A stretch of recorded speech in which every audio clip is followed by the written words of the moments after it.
But you left them there. Apparently it's a nuisance to Baker City. Oh, to their store? Just that. To the Hope dam. they're in your car. That little I'll outfit. take this. Oh, because it's hounding Check. people? Well, yeah, Yeah, all over the And place. don't leave my keys in there. No, I can lock it with. They're sticking things in people's windows. Oh, And then they just keep popping up, and they got these sloppy, gross looking yards and dirty, and it's a wreck. Like, you go there, it's like tarps everywhere. I'm streaming.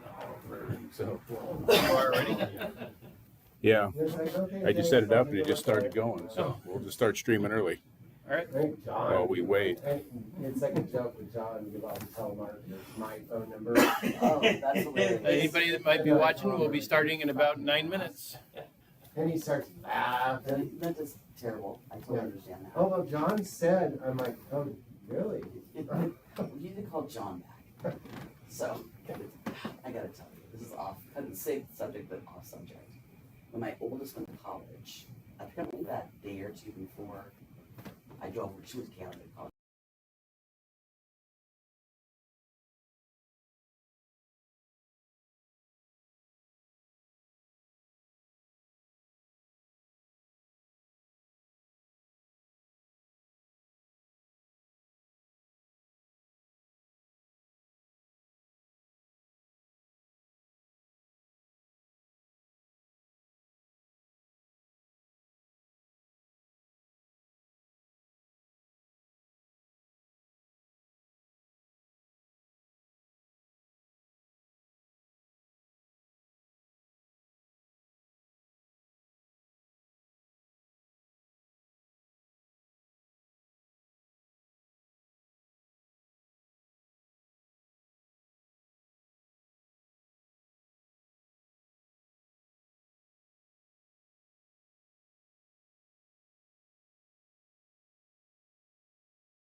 Whenever you're ready.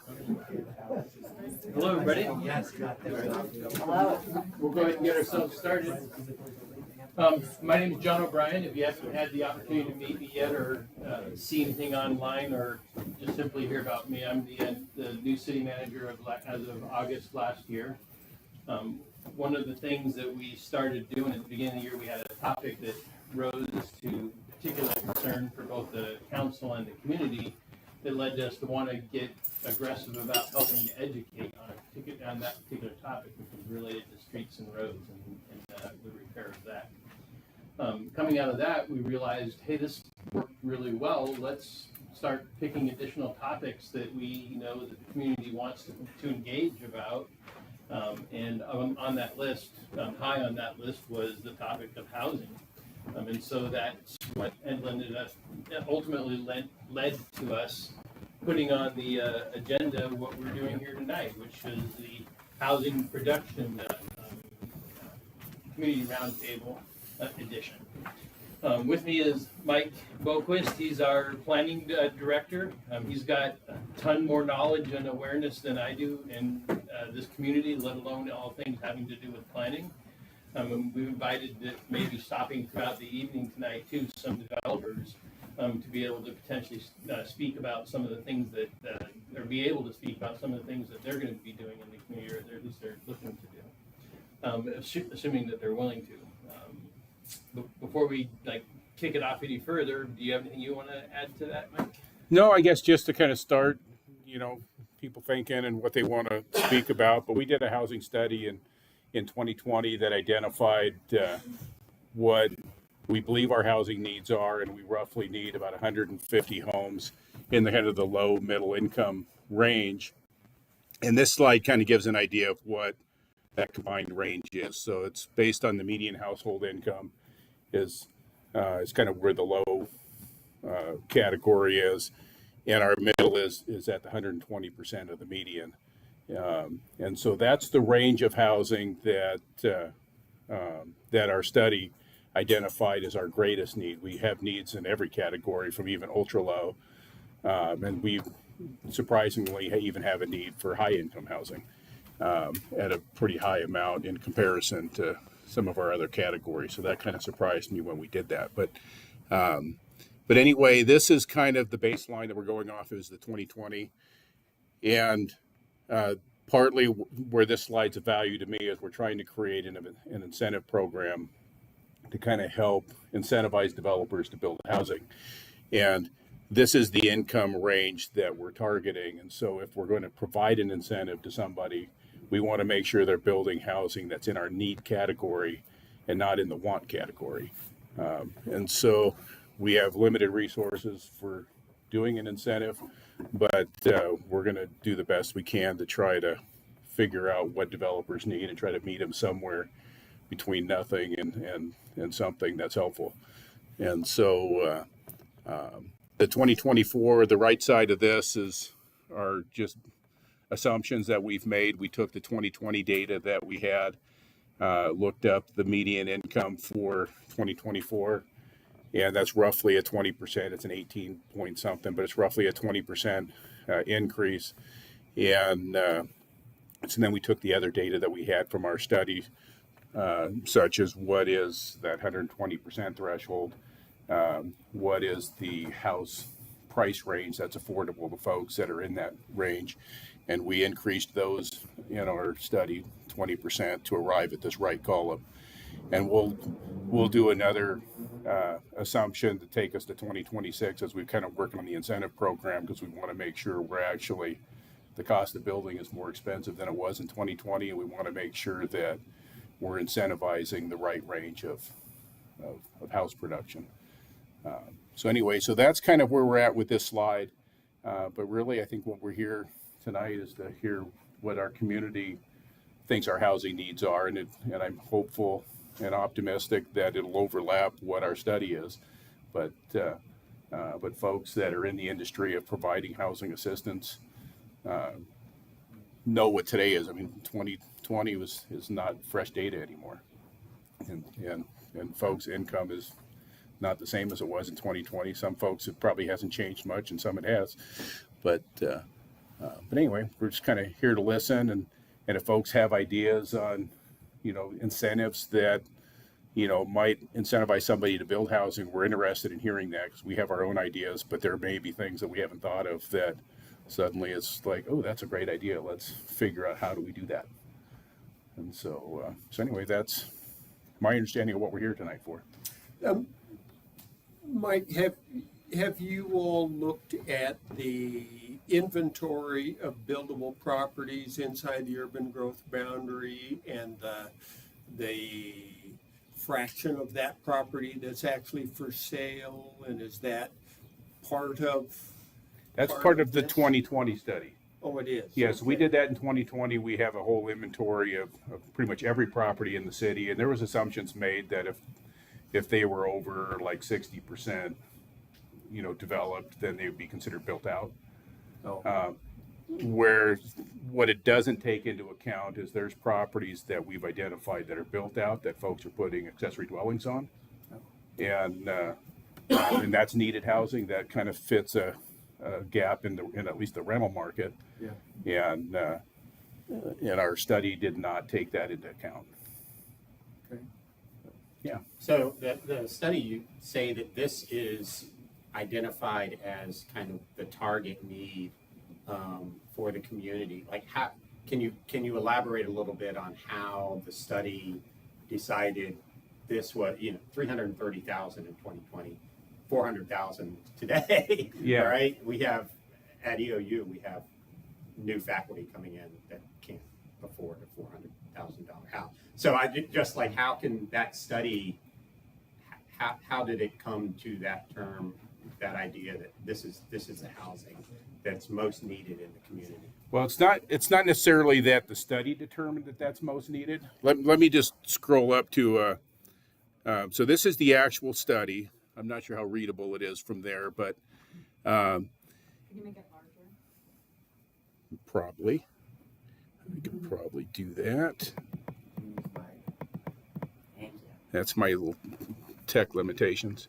So yeah. So anyway, so the study was done by consultants that evaluated, state data, and it identified. Let me scroll down to the slide below this. So it identified a variety from extremely low all the way up to our upper end income thresholds, and that correlates with, I guess, what banks are lending for and what folks are building houses for. And I think that's how it arrived at this is the upper end of home prices. And to be honest, I don't buy it, but because my kids are in the probably the low income, category of affordability, and there is no way they could afford a house in 2020 that was at this price range. My point. Right. And let alone would they be able to afford, as we look at inflation, would they be able to afford that price range today? But banks are lending on that. And folks in that income range are getting loans for houses that are way above their means.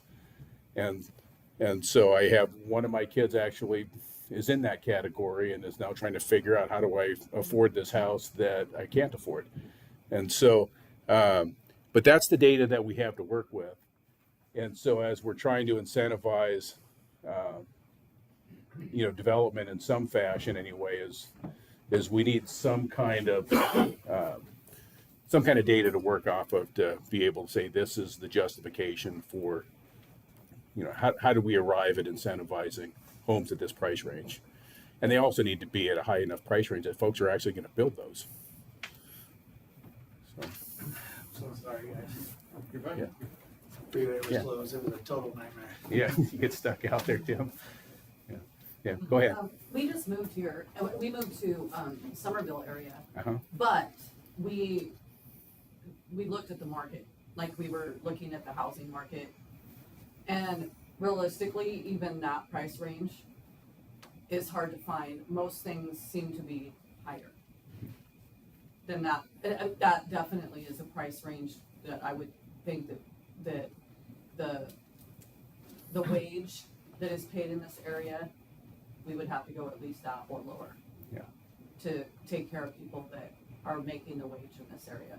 Yeah, let me scroll down. John did I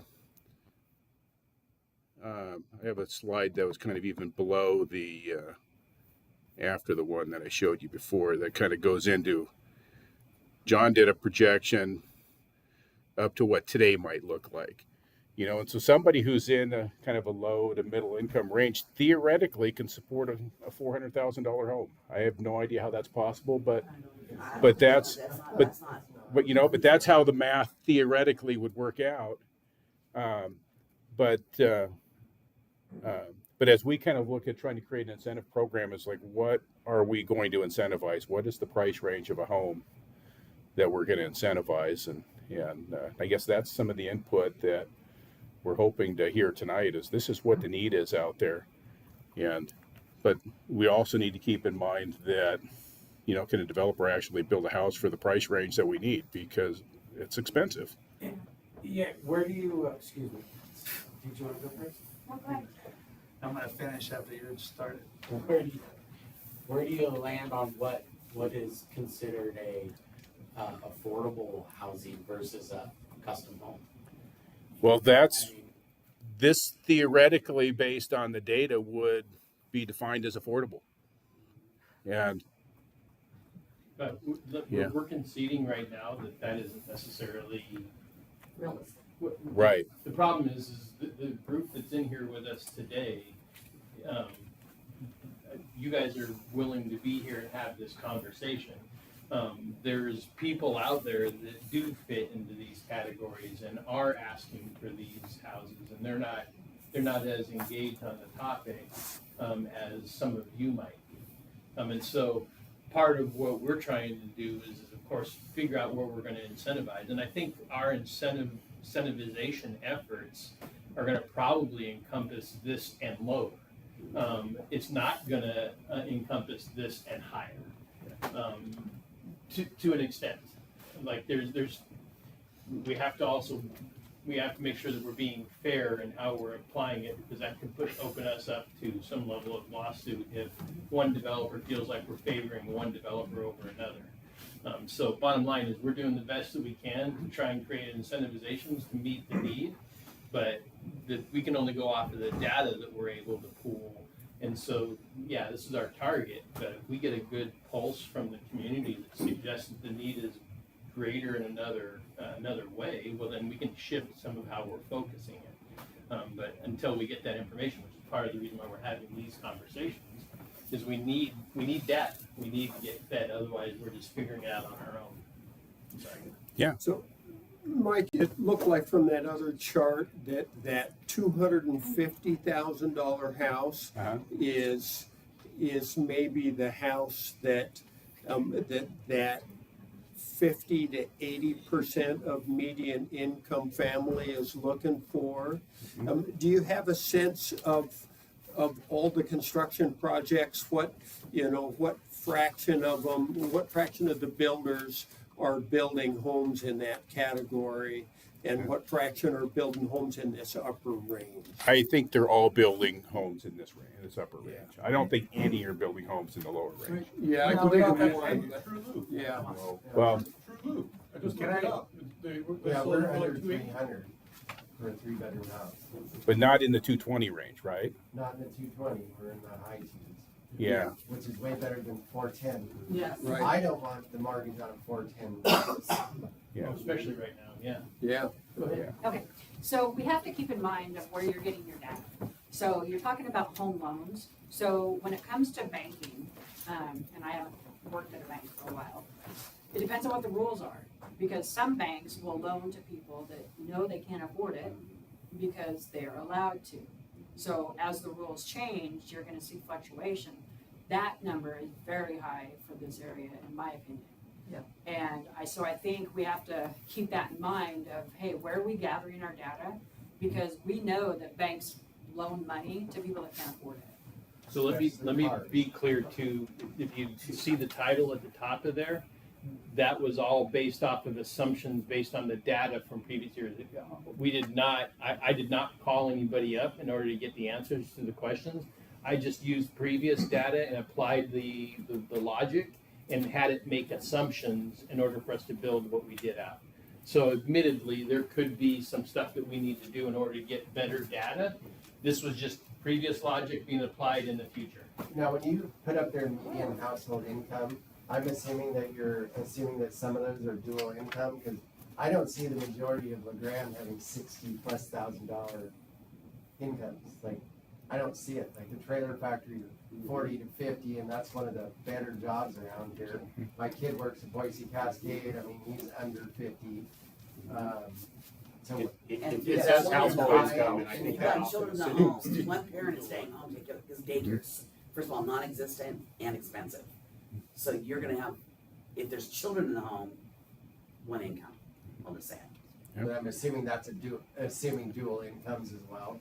Well, I'm assuming it's based on the median that's assigned to our county. Yeah. And so and it's based on household, so I would assume it's dual income in many cases.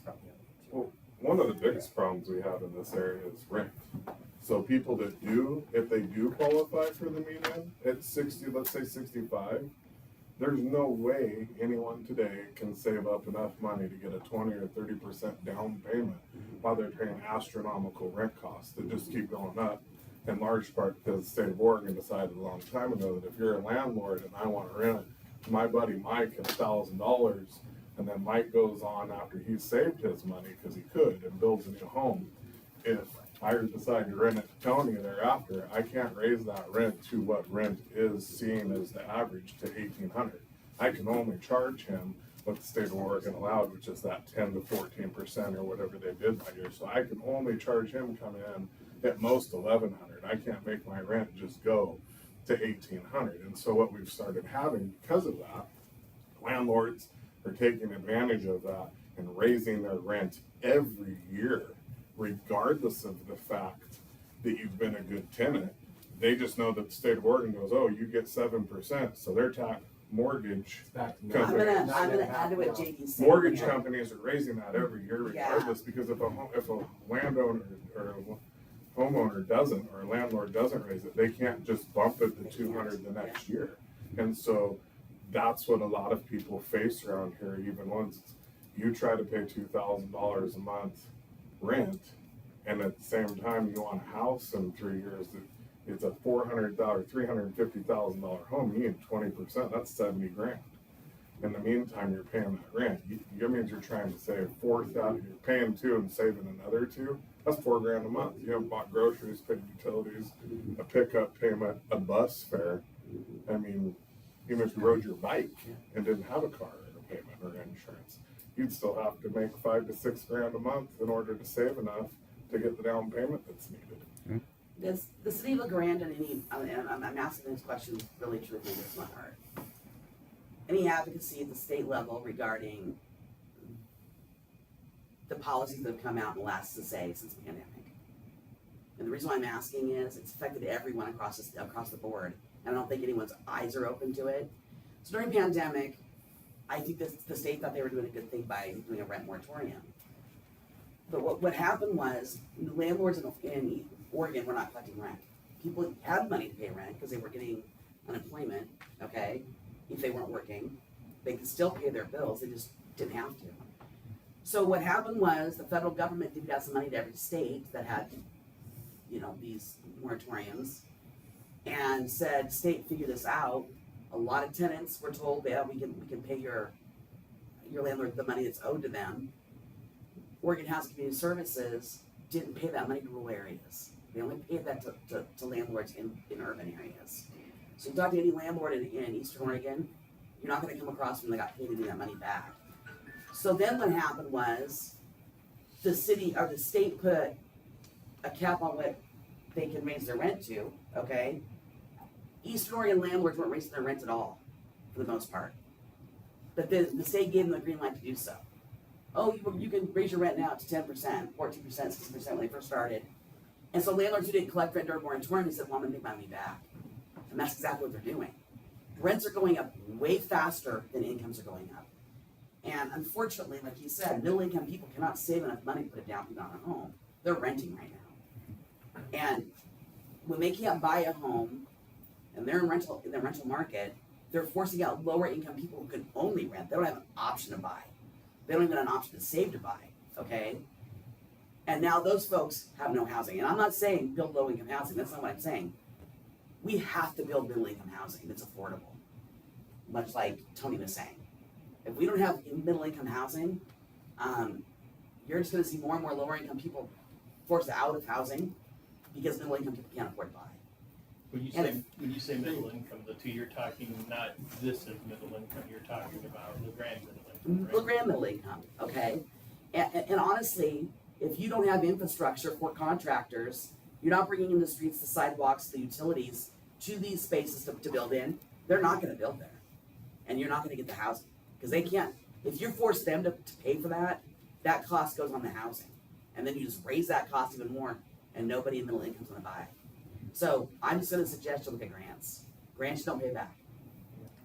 Go ahead. So to piggyback off of that, I talked to a homeowner today, and I told her that I was coming here, so I was gonna bring up an issue that she has ran into with a new development that came in around her house, who is considered in the city limits, and they were not required to put in paved roads, sidewalks, or curb.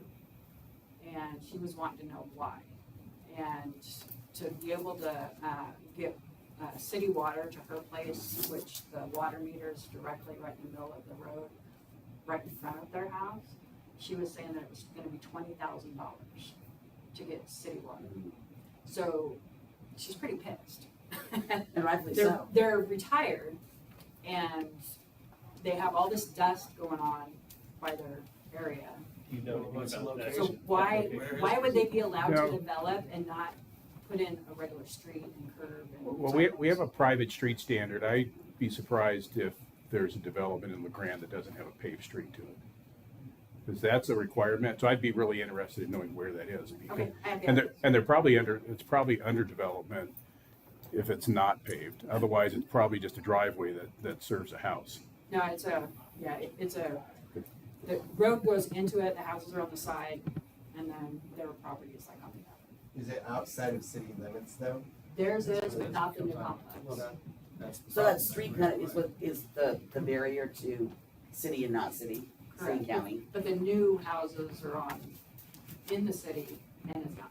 Yeah, well, if you can share that with me later, then I'd just be interested in looking into it because I can't think of, in the course of my whole career here, that we've ever allowed a subdivision without paved streets. And everything that we develop goes through his office. So the fact that he doesn't know the answer to that shows there's something there's a fact that we're not aware of or Right, that you're and, not and aware maybe of. she didn't Yeah. tell me or doesn't know. Yeah, I just want to look into it and figure out Right. what the scoop is.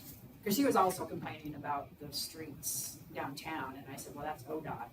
And she said back in the day, they used to have 4 lanes downtown, and then they widened the sidewalks, and now there's like not as much parking. Because they used to park, not parallel, but angled, correct. They used to park angled so they could have a lot more parking. And so I told her I'd bring that up to you. I appreciate that. Well, Yeah, That's what I said, ODOT. yeah, Tim, you wanted to say something? Well, I mean, whenever they're done. Sure. You're talking about infrastructure, right? That's the Yeah, whole let's do point it. of this meeting. Like, Yeah. I was kind of frustrated and then you went right into infrastructure and that was good. Listen, I made some copies, you guys. I'm a general contractor, developer here in LeGrand. And honestly, LeGrand's struggling a little bit with the growth. You know, we gotta get some growth in here. We can't flood the market with low-income housing, low-income stuff. There's no room for a step up. Like, where do you go from there? Right now, we're struggling with the moderate home income. Like, I don't want to step on any toes or anything and say, or embarrass anybody by saying moderate, but we're talking family homes, you know, 2 incomes. I don't want to get into income thing. If you're low income, single family, I totally get that. yeah, I grew up single dad, 4 kids. I know what it's like to struggle. But these homes is what we need in LeGrand. We need family homes, the higher income type of thing. And then now we're also working on the Ridge. You got the Ridge coming for the doctors and stuff like that. So down, that's good. But we need some moderate home stuff. Anyways, you wanna pass these out? Just Yeah. throwing that. I tried. I was literally stuck in Baker, freeway closed. flat tire, Schwab's came, so I came in, skid side, I'm illegally parked out there. So, we'll see what happens. Joe, you got my bag, right? Sure. Okay, so listen, I'm also in charge of the big town center, you know, the mall. Here, we got TJ Maxx, Big Five, all that kind of stuff. Pizza Hut, you know, we bring in some jobs like that, but those guys are looking for growth. LeGrand needs to grow. We're struggling in growth right now. And a lot of it is because of housing. There's nowhere for people to go. You guys kind of blocked this out. I know you're going towards the fairgrounds with the sewer, stuff like that, but now you're dealing with the county and trying to annex property, stuff like that. So I'm getting ready to put in a 30 to 50 home development over here by Pepsi. But infrastructure cost is so expensive. Like, I can't afford to bring in water, sewer, power, the street, stuff like that. Before we even start, we're at $54,000 for those lots. Then if I try to make a profit, stuff like that, now they're so expensive. You're like, what I put in there, you're probably, you know, like $60,000 before I even build the house in cost, just for infrastructure costs. So for every $1,000 I put in, it's about $1,500 to $1,800 on the cost of the house that goes into it at the end of the project. So we got to get that infrastructure cost down somehow. And so what I'm trying to suggest is I put this little thing together for you guys about what we can do. We're only doing about 3 houses a month in LeGrand. The whole state of Oregon is slowing down. Like, there's what was it? We're doing 14 to 16,000. We need 30 to 36,000 in the state of Oregon. Now, you know what our benefit is? We're rural, because they literally talk about Portland, Eugene. They get all the money. Came to Brian and said, hey, look, there's money out there for the state. There's $50 million for moderate home grants. There's like $94 million for low income. But how many low income stuff do we need here in LeGrand? You know how many people I deal with on a daily basis to keep the homeless out, the motor homes parked out of here. Like, people don't even know how much work it is to keep these things from being parked at Walmart, being parked at the town center, stuff like that. It's a lot of cost. So we got to get that up there a little bit. This is just my little thing. I literally was up 2 a.m. trying to get this thing printed out. So apologize for any kind of weirdness, but just needed to kind of get this thing out there for you guys. Let me see. Sorry. We got to have more moderate homes, okay? So in order to do that, because that's where the teachers, the nurses, the trades guys come from, like the managers from Walmart, managers from Safeway, stuff like that, need homes. Like, I love that Eagle Cap development. I mean, that's what I'm calling moderate home, right? Maybe upper 2s to $400,000 homes. They need that. I literally build these houses, they sell in 1 day. They're so fast because we don't have the demand. Like, it's different. We're in a little bubble in LeGrand. So we got to get some more homes. And what struggles, like, the only reason I was able to get TJ Maxx, Harbor Freight, Big Five here is because of the relationships that Carrington has with these guys. Because they look at LeGrand and they look at a 1 to 3 mile radius for population.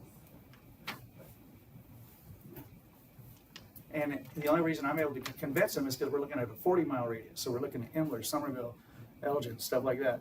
Then they look at that population density and then they say, oh, okay, but we're still light. But because of the relationships, we're able to get them in here. They want to see that growth. They don't need a boom. They need a steady growth. And that's why I think that this 30 to 50 home development, moderate home is the way to go. But we need the help. So on the end of this, I put in there different advantages. One, you guys, the municipal, need to reach out to the state, get that $50 million. Then you make a deal with the developers like us, and whatever that deal is, then we're able to borrow that money, get the roads in there, stuff like that. This deferral, you guys are, we talked about the Tiger Home thing, doing that, but then you're letting your money go. If we defer it, because it cost me $10,000 to start one home.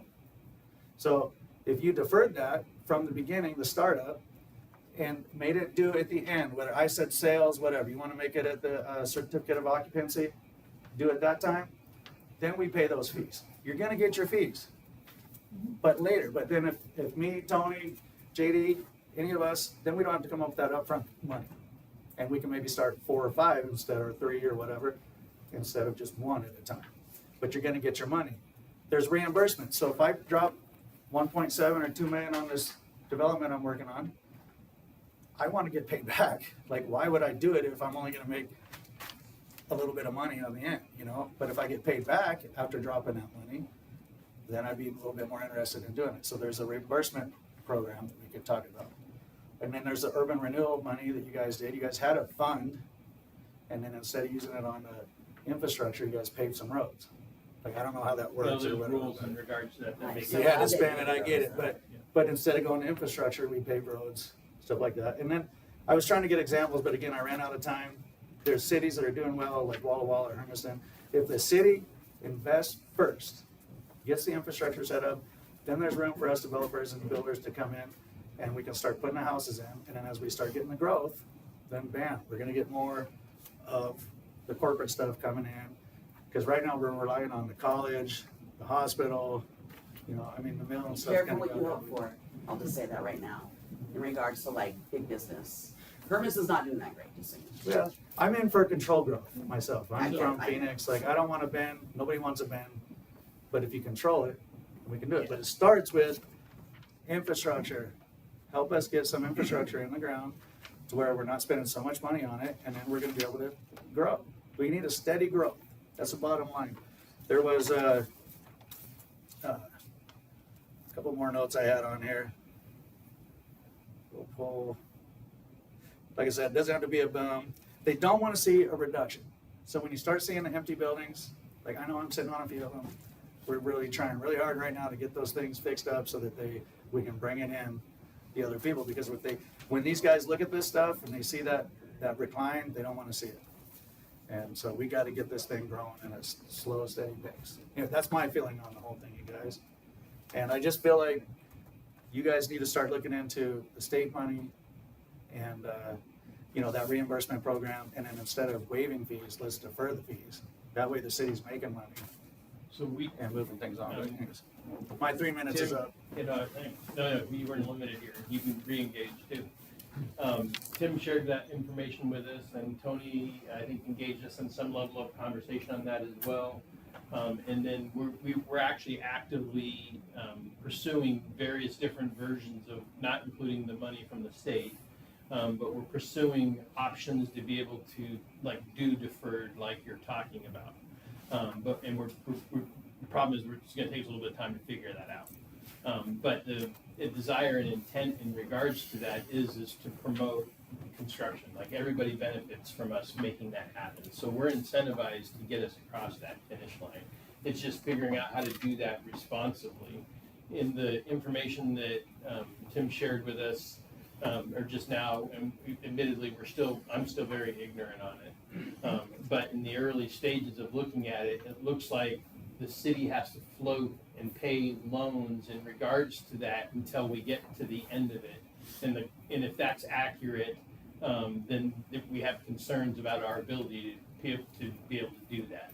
But there's a lot we have to still investigate in regards to that. You're talking about the deferral thing?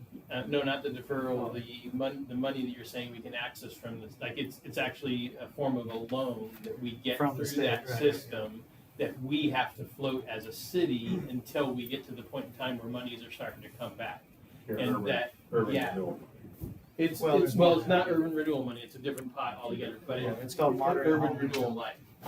It's a moderate income loan program from the state. They let go of 75 million in 25 and only gave 25 out. So right now there's 50 million available. You know, But the municipal has to go get it. Yeah. Then you figure out how to loan it to us, whether, and there's many. right, but there's, again, like, we've got a lot to figure out still in regards to it, and we are investigating it, and we are interested in it, but we're not in a place where we can say, with confidence, our ability to gain it and or implement it, even though first contact looks like it's feasible. And so more to follow in regards to that. This was, until you brought it to us a few days ago, we knew nothing about it. Yeah. Well, we gotta get on it because it's there, ready to go. And then look at the advantage it's gonna come to you guys. Like, if we looked at the property tax revenue that's coming, how many, you're gonna get 30 to 50 new utility payers. You know, the people that come in here, they're gonna be the jobs, which are the teachers, doctors, whatever. So I think you guys are in a win-win with the lower income stuff, the people coming in, the moderate income stuff, and then we got the ridge. So we got room for everybody. You guys are gonna be heroes. Agreed. But we gotta get this thing Agreed. tied in, where it's not so much, cause like I said, I it's don't think the 54,000. lower income helps us at all. No. Say again. I don't think the lower income helps us much at all. I mean, It's I- a start, JD. Come on, we all started. Heck, That's You not- can make the that- next that's move, not but you what gotta I'm have somewhere to go. I'm not talking about that, I'm talking about places like Timber Ridge that got put in, that we put in, and the amount of money that got paid to put that project in was way too much money. Yeah, you're Because preaching the choir. We put in a ducted mini split, we did all the HVAC, we put in ducted mini split systems in there. And if they would have said no, said put P-tax in, like everywhere else does, we would have, our bid would have been $1 million less than it was. But Well, if you because we remember, that went was with like a ducted- $22 million but because we for went 11 with units, and ducted they went mini down to 9 splits units and a for $32.8 million project that could have, with what he built his mini homes for, we could have done the same apartment sizes and put in single as many. single dwelling Twice as many. homes and put in twice as many as the amount of apartments that got You put in. can talk to Sarah at the housing authority, she will So- tell you, they spend too much for the work. They're, For you, they're you're almost, way too almost much. She $500,000 was the one with the per biggest door problem. in that building, and over half of them are one-bedroom units. I mean, the average That's cost. twice what my home costs for a one-bedroom apartment. For Better wait that my we ticket when I get a give out ticket. for free, you pay the rent for it. And then we have they promised all kinds of things there Now, when they did it, and now you've got dead grass, fire hazard really growing up behind the building because they're not weeding it, they're not mowing it, they're not taking care of it, the grass around is dead. Everything that they put all the money into, the playground didn't get put in, the grass is dead out there right now. They paid for these high costs for sprinkler systems and everything else, and I don't know that that's like a you guys problem, but when you look at this stuff and go, holy crap, like we were a part of it when we won the bid for HVAC. But when I look at what they did there, and we were there every day to see the costs that were there and what could have been built for this county, had we had, yeah, they had a horrible, Dusty knows too, I mean, very well. But had we had maybe more hands on in that before we allow something like that to come in again and go, whoa, wait. Agreed. No, we're not spending 32.8 million. Sarah, this can be cut out. They've got bike racks in those apartments that come down to $834 a piece for a bike rack that pulls down on a wall. 62 different windows in that place. Yeah, I mean, they went on. there's costs there Yeah. that just is astronomical that and I'm not against Oh, yeah, no. I'm not against helping those at all. When her and I have worked together closely, Maggie and I want people to have housing, especially those that are in need, but they don't need an $840 bike rack when we're making it affordable living or no cost to them at all. And it wasn't when- even We also local don't need to people pay building. $68 an hour for a guy that can make. In your turn, I mean, there's just so much on that we could have provided so much more. So when we hear about other ones coming in potentially, with the drive-in theater, like that might become low-income housing again. My challenge to you guys would be, hey, we're gonna dissect this completely and go, no, we're not putting that, I mean, if you have any authority to do so with those projects, to go, no, we're not investing that. The Union County, the city of LeGrand, we can build good quality apartments still and not have all the bells and whistles that are there. I mean, the covered carport structures alone, the big timber beams that they had to have, the log ground benches because it's called Timber Ridge. So, we gotta put in $700 log benches across these pathways.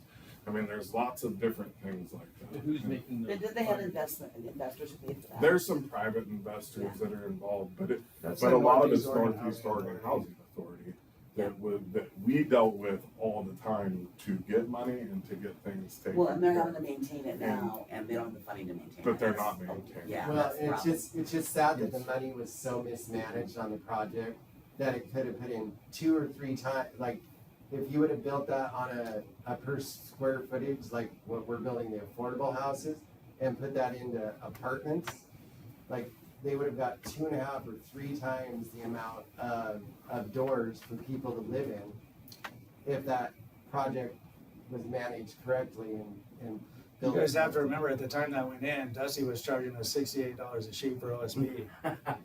So they went originally from Dusty 11 didn't get millage that down job to either, like but- 9 because material costs went up. So that's what happened there with that Timber Ridge. Now, listen, I don't believe we should be flooding the market with these low income stuff. I just think it's not the right way to go.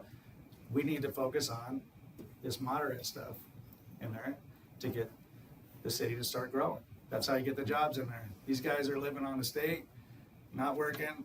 You know what I mean? These Well, guys that's that not, live that's water. not, that's not fair to say. That's not fair to say. I help out a lot of people that just are I'm not gonna struggling. get into that. I don't care. I know, Like, but we there need, are- we need okay. family income jobs where they're working and they're affording their mortgage for whatever, $200,000 to $400,000 homes. And that's where we're gonna go. Okay, I'm gonna take a little different approach, a little less combative.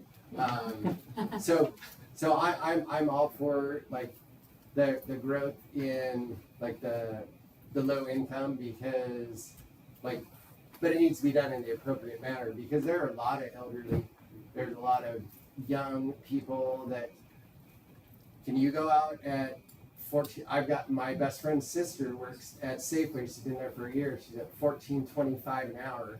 I rent her a house at half price, $500 a month, and she can barely put gas in her car. Like there's a legitimate need in certain circumstances for this type of housing, but I don't think they need $500,000 apartments. And like if there's money out there, let's all work together and try to like Divvy it out. find it, stream it into here in the best manner. But what my experience with working with the grants is grants are super tough right now. They're hard to get, and I mean, if we can, whatever channels we can help, if we can fish them, that's great. But we've been working close with Mike and the new city manager and the water department and the building department, and everybody's been really trying to think outside the box, like the fee reductions, looking at the LIDs, possible like assistance in getting the infrastructure in and paying it back as the LIDs go, which like I can tell you from ours, and we had to do smaller roads. We didn't have to do curbs and sidewalks because there wasn't room, but there was hundreds of thousands of dollars worth of costs. I mean, it was almost $200, but $200,000 to put the road in, $150,000 for the water and sewer. You know, that doesn't count the gas. That doesn't count any of the land prep. To bring in the fiber optic cables in, like we leveraged everything we had to like build a few houses, and like everybody's help. We had some outside money come in. We got lucky in that window where there was some grants and got a little bit of grant money to help put the infrastructure in.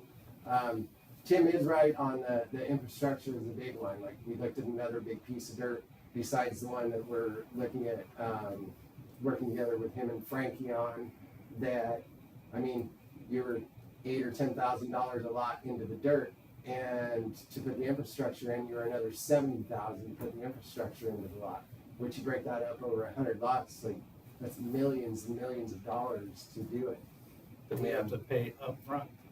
Yeah, and I mean, there aren't a ton of people around here that have $8 or $10 million in their pocket to just cash flow something. I know we don't.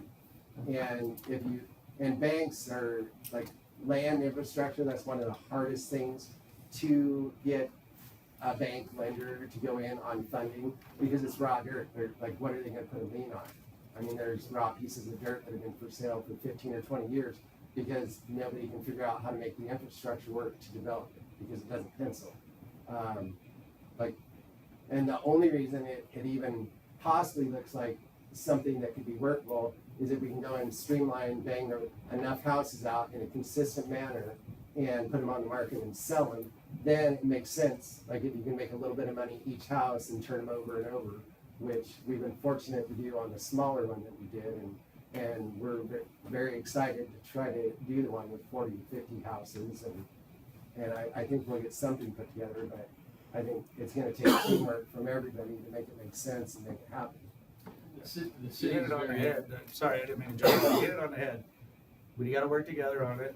The infrastructure cost is hard. That's why I said the banks aren't gonna loan on just the dirt. We gotta get it in there. If the city needs to kind of help get us in there, because right now the lots are, just this 35 to 50 unit property is $54,000 before I even start, to get in there, and then nobody wants to And pay that's that for the before any lots. hidden costs in development pop up. That could easily be 60 or 65 a lot. by the Yeah, those are time- soft numbers, you Yeah. got it, yeah. I can't get out ahead of the council in regards to this, but I feel confident that we're gonna be able to get it better for the developers to be able to do what you're trying to do. Make it perfect, I don't know, but we're gonna be able to make it better. Oh, but you do want the city to grow, right? Yep. Control we do. growth, so We in do. order to get the city to grow, we gotta have some homes, Yeah. infrastructure, so that's I why we're know, but starting with this. I'm piece here. beholden to a council. Where are they at, by the way? Thought they were gonna be here. I have two questions. So is it the developer's responsibility to put in the roads? If it's in city limits, what responsibility is it of the city to pay part of that, to put in the roads and the sidewalks and the curbs, instead of putting 100% onto the developer? Right now, and since the beginning of time, it's Yeah, the you're developer's responsibility. It's just always been that way, and so this is what we've been chatting about recently, is trying to change that. Is trying to figure out how do we be a partner, and that's part of what we're here tonight, is to figure out is how can we be a partner in a way. That's right. I And mentioned then we that still in have to go back to the my drawing board and pamphlet figure out what can we about the afford. reimbursement program, because we have to come up with the cost first. So if there's a way to get reimbursed at a later date, then that makes it more Yeah. incentivized for us So, developers. so part two, is there a way to do like half and half? So because it benefits the city for growing. Yeah, so I can tell you that Part of this, it. I can tell you the city, if we can do it, we want to do it. The question is how do we make it pencil from the city in order to be able to get there? And we're figuring some of those things out to possibly make it pencil. But if you had an opportunity to pay attention to some of the either the other roundtables that we've held or the community town hall that we do, next one's gonna be 22 July, it's a shameless plug. Up at EOU, please come. But we're part of those conversations are showing that are openly sharing with the community where we're at fiscally and what we're doing to try and solve some of those problems. And so where the desire to have us do something like that, we're already in a fiscally strained circumstance, and we're working hard to fix that with the desire to be able to do better in these areas that we're talking about.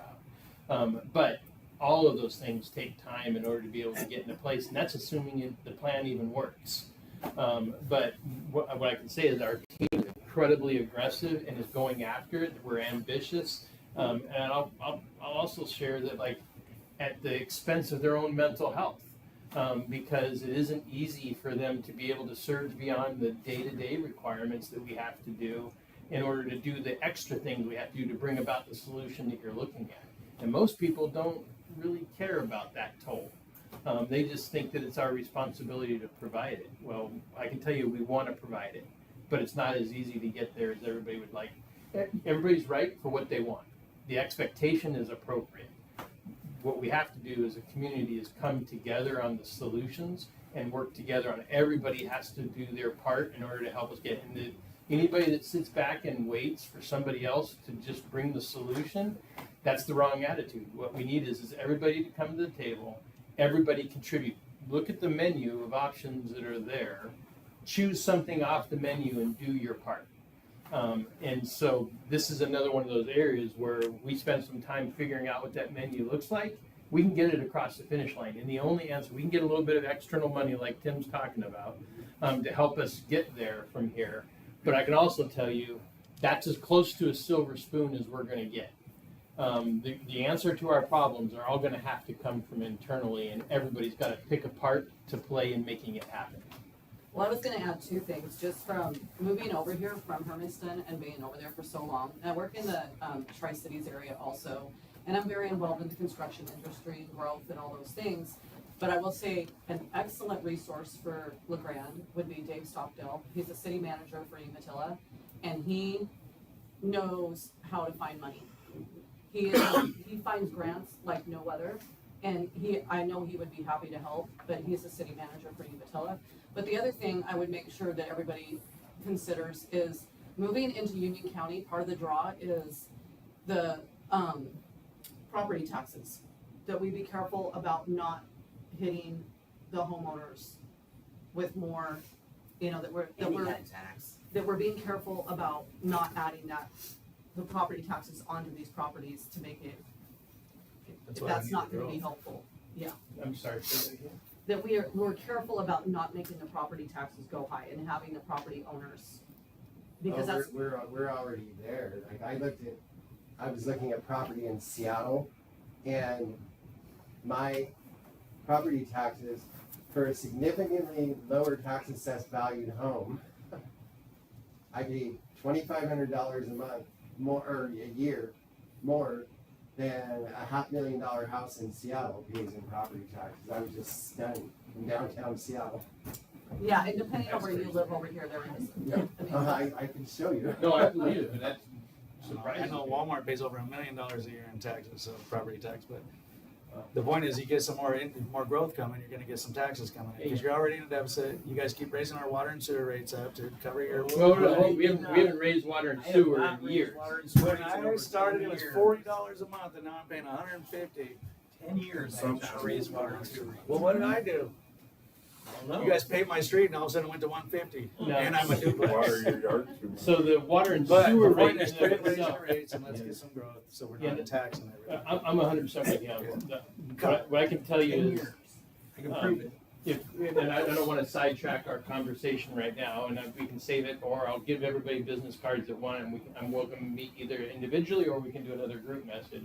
We have a plan to address everything that he's talking about and try and get after all that and to change that environment. But it's going to take time for us to implement that change. And so I'll just pause right there because the team knows I'll fill the rest of our hour and 10 minutes just talking about that. But we do have a plan and we are getting after that. It just occurs to me, everybody's got opinions about what housing we need and what's affordable and what's not affordable, but there is a database way to answer it from market data, right? Like you can look at what houses are on the market for how long, how quickly they're getting snapped up. You can do the same thing for rents through the MLS data. And I just think it would complement listening to the community to literally say, oh, when $200,000, $280,000 house goes, this is how quick it goes. When a because I will say, some of these $400,000 houses, you see more and more of them in LeGrand, they sit. Like people put out these prices because there are some comps for it, and it'll sit there for months. And I think that's an indication that the market doesn't have as much demand for that price point. The 250 to 350 is the hot range right now. That's the ones that go pending the quickest, because that's more in the range of what a $65,000 or $70,000 household income can afford. And even in my opinion, $300 or $350 or $1,000 house on $65,000 or $70,000 income, that's a huge strain on your household. Like you better not have very big of a car payment, and you better be willing to eat top ramen. Well, I mean, I think one of the things with that, I think you're right in that in a lot of regards, but also, like I said, it kind of comes back to that rent level that we're at, because those homes that would come on, like less than 2 years ago when you went into Old West and tried to get a loan from Old West, it was 30% down. So you take a $450,000 home and try to come up with 30% down. A lot of people do not have $90,000+ to come up with a down payment, and then to even do construction loans with some of these people around here was even more.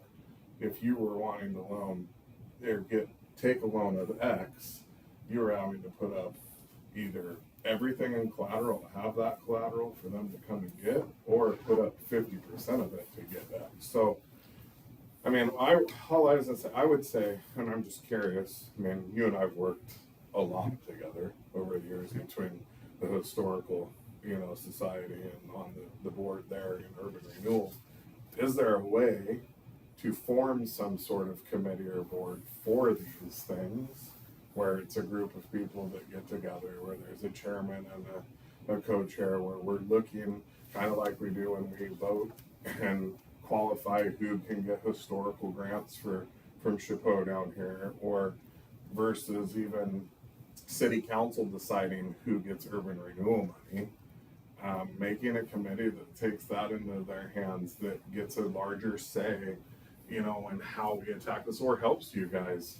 It's a committee of people put together to look for grants and to look for stuff and to bring things to the table and to write a book like we did with the State Historical Preservation Society. We were writing and amending and adding new things to that. And the first 4 or 5 years that I was a part of that, we were adding new things every year and changing that. So is there a way to form a committee to help, one, with those things, and then two, to help move forward in a positive way?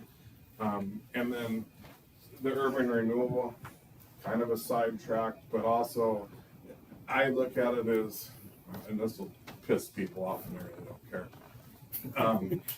We want to have some growth, right? So we get young people that are young entrepreneurs that are looking for a helping hand, that want to put in a business, that have a great business idea, but just don't have the funding. And then we've got that urban renewal money.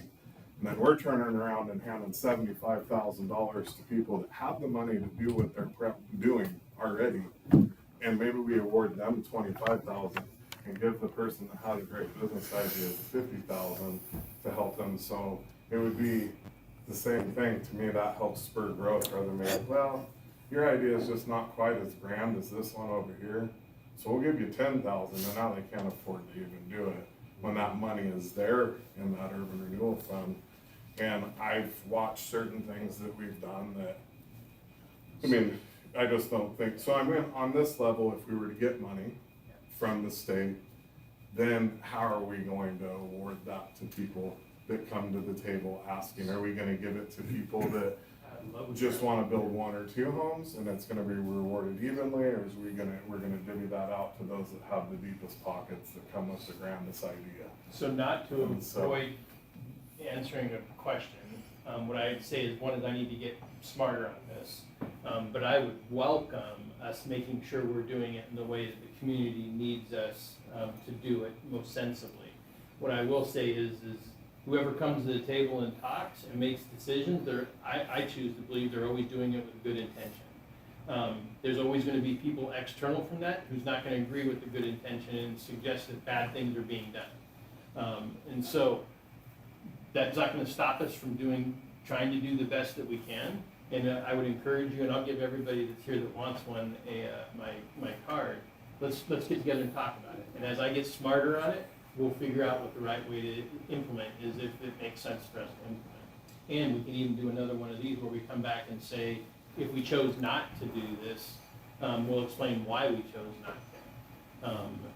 Or we bring this group together and we decide why we should move forward. One way or another, we can figure out what right looks like, and we can get us moving forward that way. I will say, in some of the things that you've shared in the comments today, and I'm meaning this in the best possible way, not in a way that's intended to come across discounting of your thought process. There are things that you've mentioned in regards to urban renewal that suggest to me that you don't necessarily fully understand all the complexities within it that causes us to do things the way that they're being done. And so what I can say is there is a lot of rules that we have to follow in order to implement that, and where it may be perceived or looked at poorly. I can tell you it's not for lack of desire on the part of the agency or the staff that administers that program to try and get more people to be able to utilize those funds in the ways that you're describing. It's just the different rule structures within it I know make it it very incredibly well. difficult. I've filled out several applications and done 3 of the projects, so Yeah, I okay. know how. Okay, so then, yeah, I would love it if we had a Removal problem of light, with add more people applying. employees, Yeah. new business, new, redoing, I Yeah. get it all. Yep, yep. But- I'm sorry, you were gonna say The something? bottom line, anybody loaning money is gonna take the lowest risk instead of the highest risk. It doesn't matter if it's urban renewal, whatever. You know what I mean? If your money, personal, my money. Oh, yeah. Gonna take the lowest risk I can tell you, available. I've been in the the same boat as him, trying to, great idea, no collateral. yeah. And I then they can give tell money you to the people that have agency's money. very afraid of, not afraid, they're hyper vigilant to want to do the right thing that the community's gonna want done, but everybody has a difference of opinion on what is right and what's not.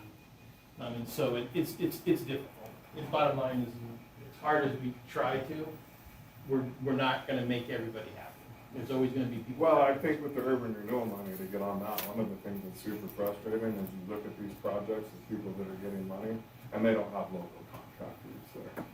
Right, Okay. and so that's super frustrating. When I sit around and I look and see out-of-town guys coming from Pendleton and elsewhere, and we build a pavilion down there that we let Moffett Brothers come in and do, and you weren't here then, when Mike Becker had one, and we took it with only 2 bids and we required to have 3, and it didn't get reopened. So there's a lot of things there That's a that good point. we're not keeping money local, and that urban renewal, one of the biggest grades when you're grading is supposed to be using local contractors so that the funds are coming back into this community to put back out within the community, because I'm a booster sponsor, I buy animals at Stock Show, I buy animals at Fair, I frickin' coach 3 different sports down here that's all volunteer.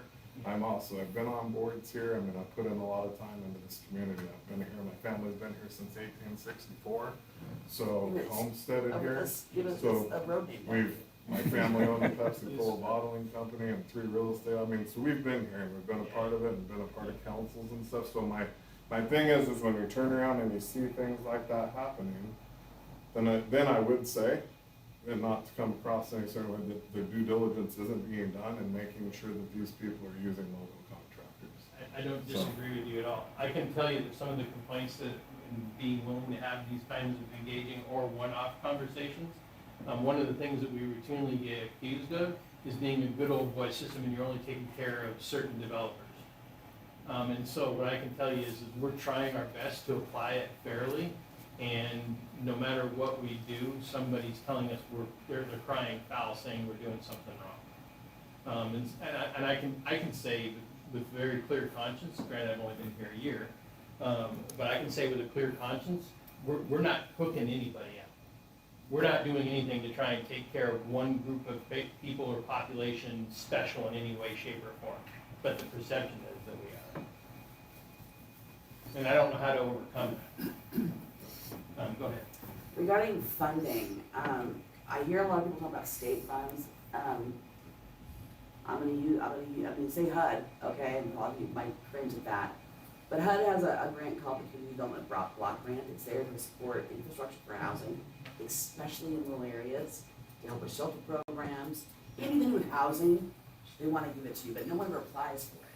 That money goes out to big jurisdictions like Multnomah County, Portland, Washington County, because they apply for it and they have, they're an entitlement jurisdiction, so they automatically get the funding.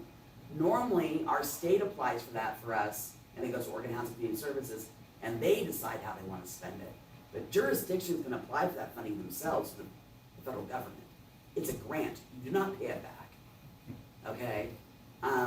If you need assistance with figuring out how to apply for that, there's a lady out of Enterprise that will sit down with you.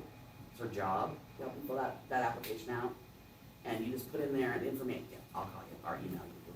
So I can fill you in on that. I love it, here we go. So LeGrand qualified for the community development grant 2 years ago. 'Cause we Okay. kind of crossed the 51% as medium or lower Uh-huh, income. So we went to talk with Business Oregon, who's the administrator of the program. Uh-huh. They looked at our structure of how we do our buildings and our utility structure. So we put forth an infrastructure program where we would put in water and sewer. They indicated to us we would have to raise our water rates 80% over the next 3 years to qualify for the grant, because the restriction of the grant is that you have to prove you are charging your citizens enough to grow your infrastructure. And so our rates are too low to qualify. oh, for well, the then, community yeah, never development. pick that up. Yeah, Still so, call me. They I control, will, I will. they control the charge. That's based off of. Kids aren't paying the those. cost's low. I think in And the that's interim, going forward. Okay, I think in the interim, like in the short, go ahead. well, there's other grants you can apply for too. And like you were saying, 100% on board. okay, so We I just will, don't need to flood the all load. kinds, I'll get a hold of Okay, you no, again. I'm looking forward to it. One thing, that gentleman left, but he was talking about the real estate and the market. I talked to the realtor today to prep for this meeting. We are literally at a 40-day turnaround for the moderate home houses. LeGrand's in a little bubble. Most communities out of the state are about a 60-day turnaround. LeGrand's a 40-day turnaround.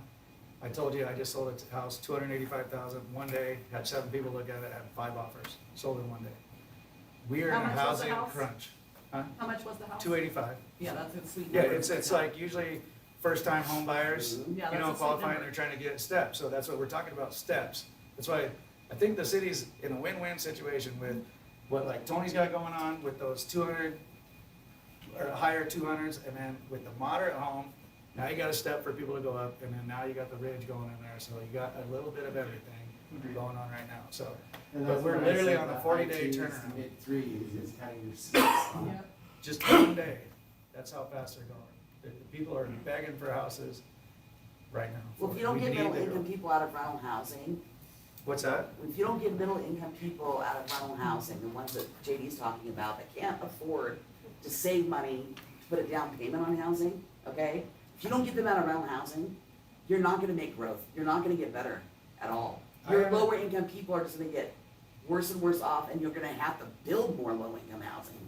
Okay, Ma'am, I you gotta get understand. those middle income people out of rental housing. Totally understand. I have a bunch of rentals, and I promise you, when I put one up for rent, I know it's high cost, and I'll have 8 people complaining about how I'm ripping people off and taking advantage of people, and I'll have 2 people begging me for it. So, you know, everybody's got different incomes. Yeah, for sure. We're not here to argue incomes. You know, what do you wanna do? Me, I work 2 jobs. I'll work from 6 in the morning till 2 in the morning, so that I can have toys and play. You don't wanna do that? You wanna live at Timber Ridge? Then that's what you get. So everybody wants something different. I'm not gonna argue incomes on that, but there's a demand for all needs.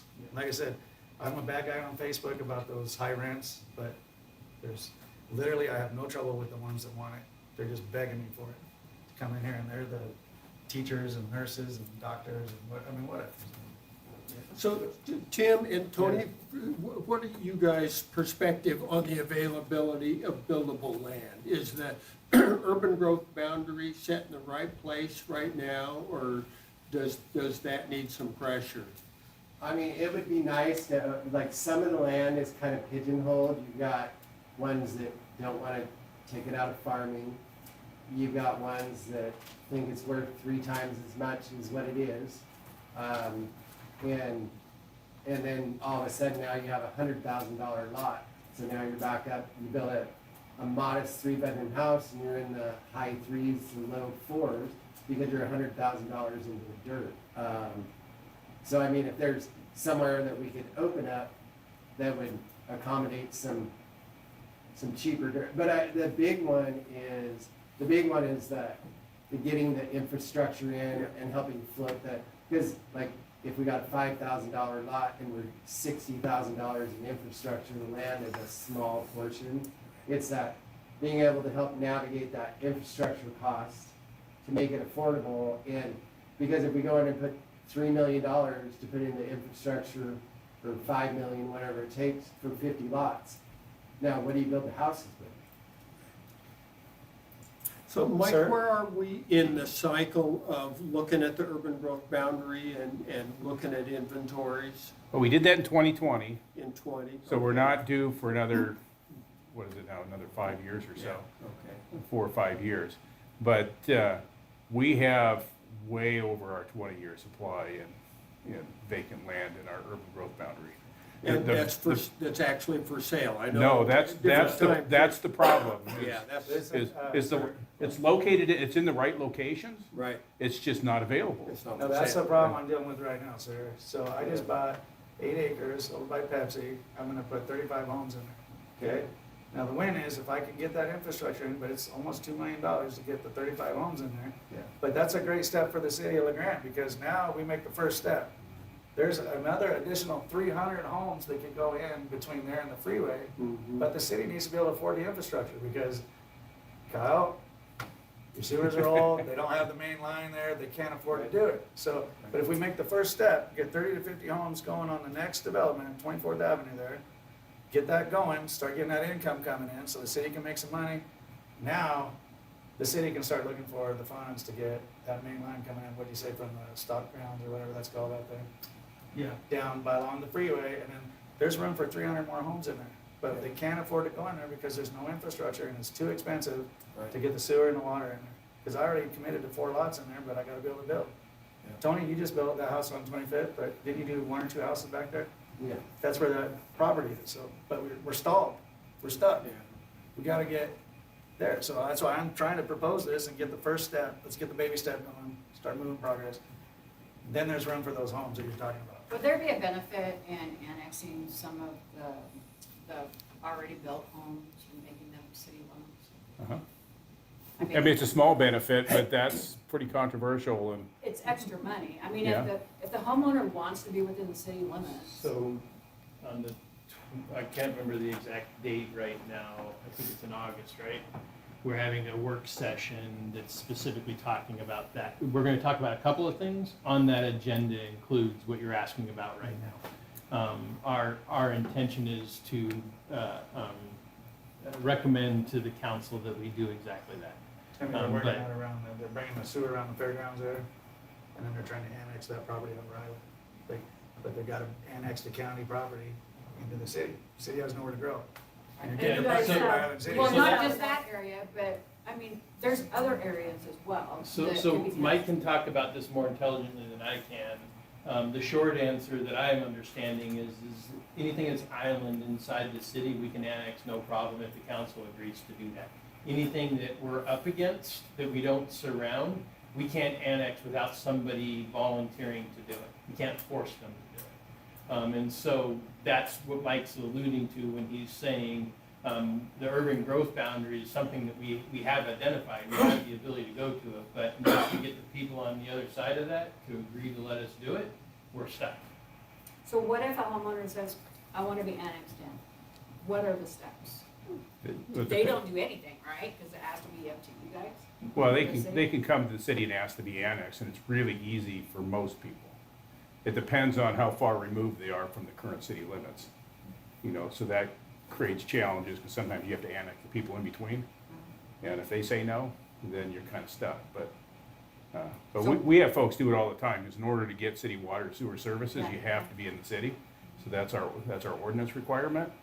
And it literally is 30 days or less to do that. It doesn't require council approval, right? Well, we take it to council to approve it, but it's literally, you know, sometimes 3 weeks to 45 days and they're in. Because And I they was just, thinking about that person I talked to today, that instead of paying the $20,000 to have it hooked, you know, like 100 feet for $20,000 versus getting annexed in, which they would love to do, they're retired. And so, it doesn't, Why not? it doesn't change the cost of their connection though. Right. They, Yeah, there's something that's. they don't get a free connection just because they're in the city. but like, isn't it like Not the good $1,000 old or boy. something just to have it connected? Not 20,000. Still the assessment on the property, so. That's what we're complaining about. Assessment system on the charges. So somebody who's never been a customer before has to pay for their portion of the capacity of the system. I was thinking they just have to pay on their.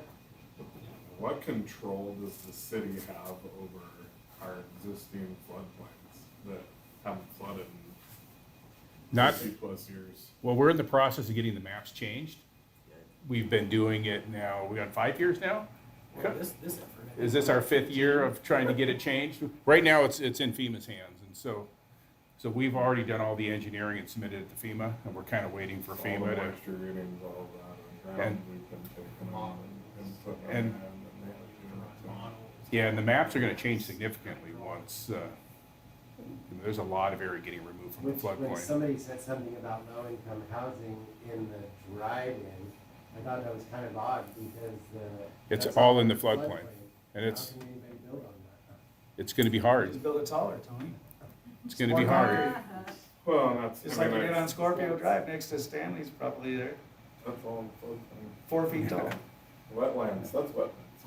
Yeah, it's We're beautiful. higher than those people. It's where all the ducks are. So we'll have $600,000 doors instead of $500? Yeah, but you got You Liberty, more sub pumps and all that stuff, you know, so. I've got a little bit different question for, you know, for the city. I mean, I 100% agree that we need those houses in 250 to 300 there. People can't find them and step out of the rental housing, which would be some of this price pressure on the rental housing. When you have people begging for rental housing at a high price, that probably means that person ideally would be moving into homeownership who's at that top end and have room for people in rental housing. You know, who are in situations where they need those housing and low income and subsidized But I have a question regarding rental housing. Do you see either demand or barriers to doing some things that would increase rental housing within the areas where we already have infrastructure, meaning helping apartments get built out downtown that are currently vacant, conversion of larger, older homes that aren't usually, not having big families anymore, things like that, to apartments or accessory dwelling units. I mean, is there demand for people to do those projects, and what are the barriers that would increase housing in places that are close also to city services and places that people need to go? I don't know if I have an answer, because we have a huge demand for rental housing. And so that's our 2020 study identified that. We don't have really a way to incentivize it. So part of the challenge that we have is the city does not want to be in the position of determining whether somebody is low income or not, and whether they qualify to be able to purchase or rent something if we're going to subsidize. We don't want to be in the business of screening people.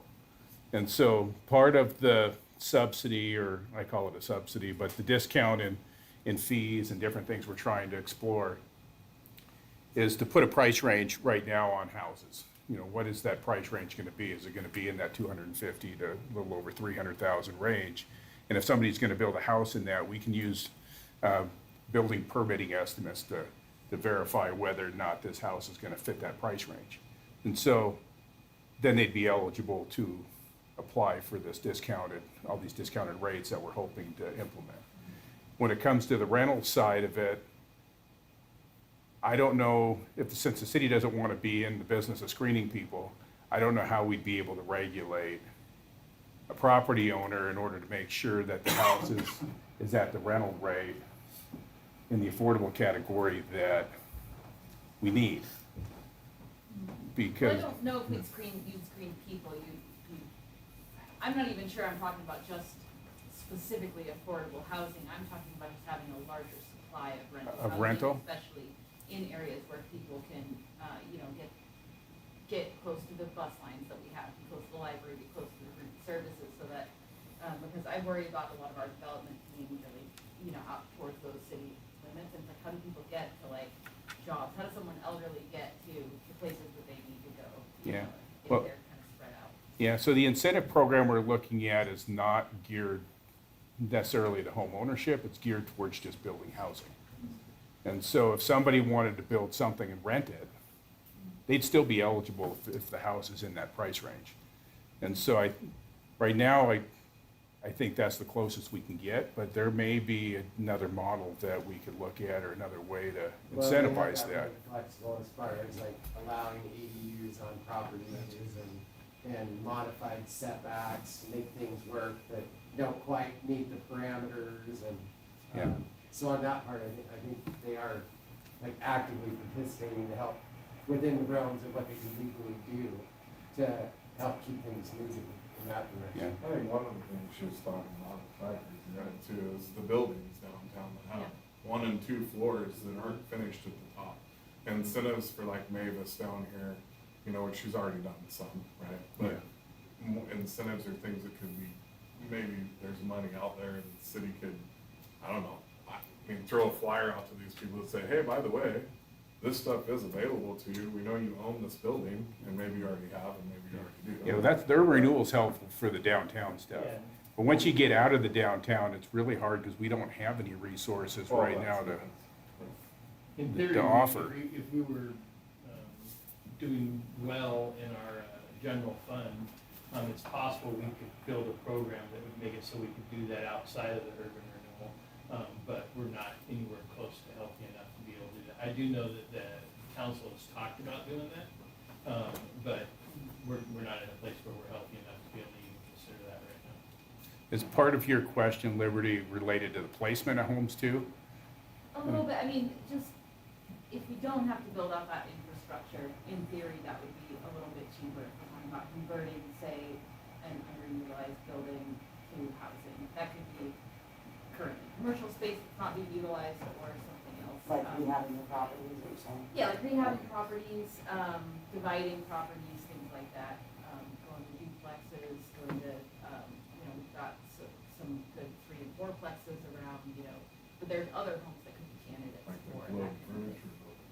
yeah, places, you know, that would be really cool, right? Especially But you wouldn't have some of that initial infrastructure cost.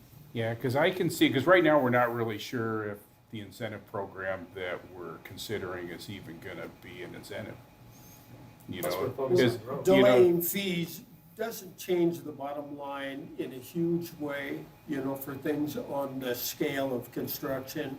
Yeah. So that, you know, the leverage that you have is, it's kind of a small lever. The infrastructure cost, that's a big lever.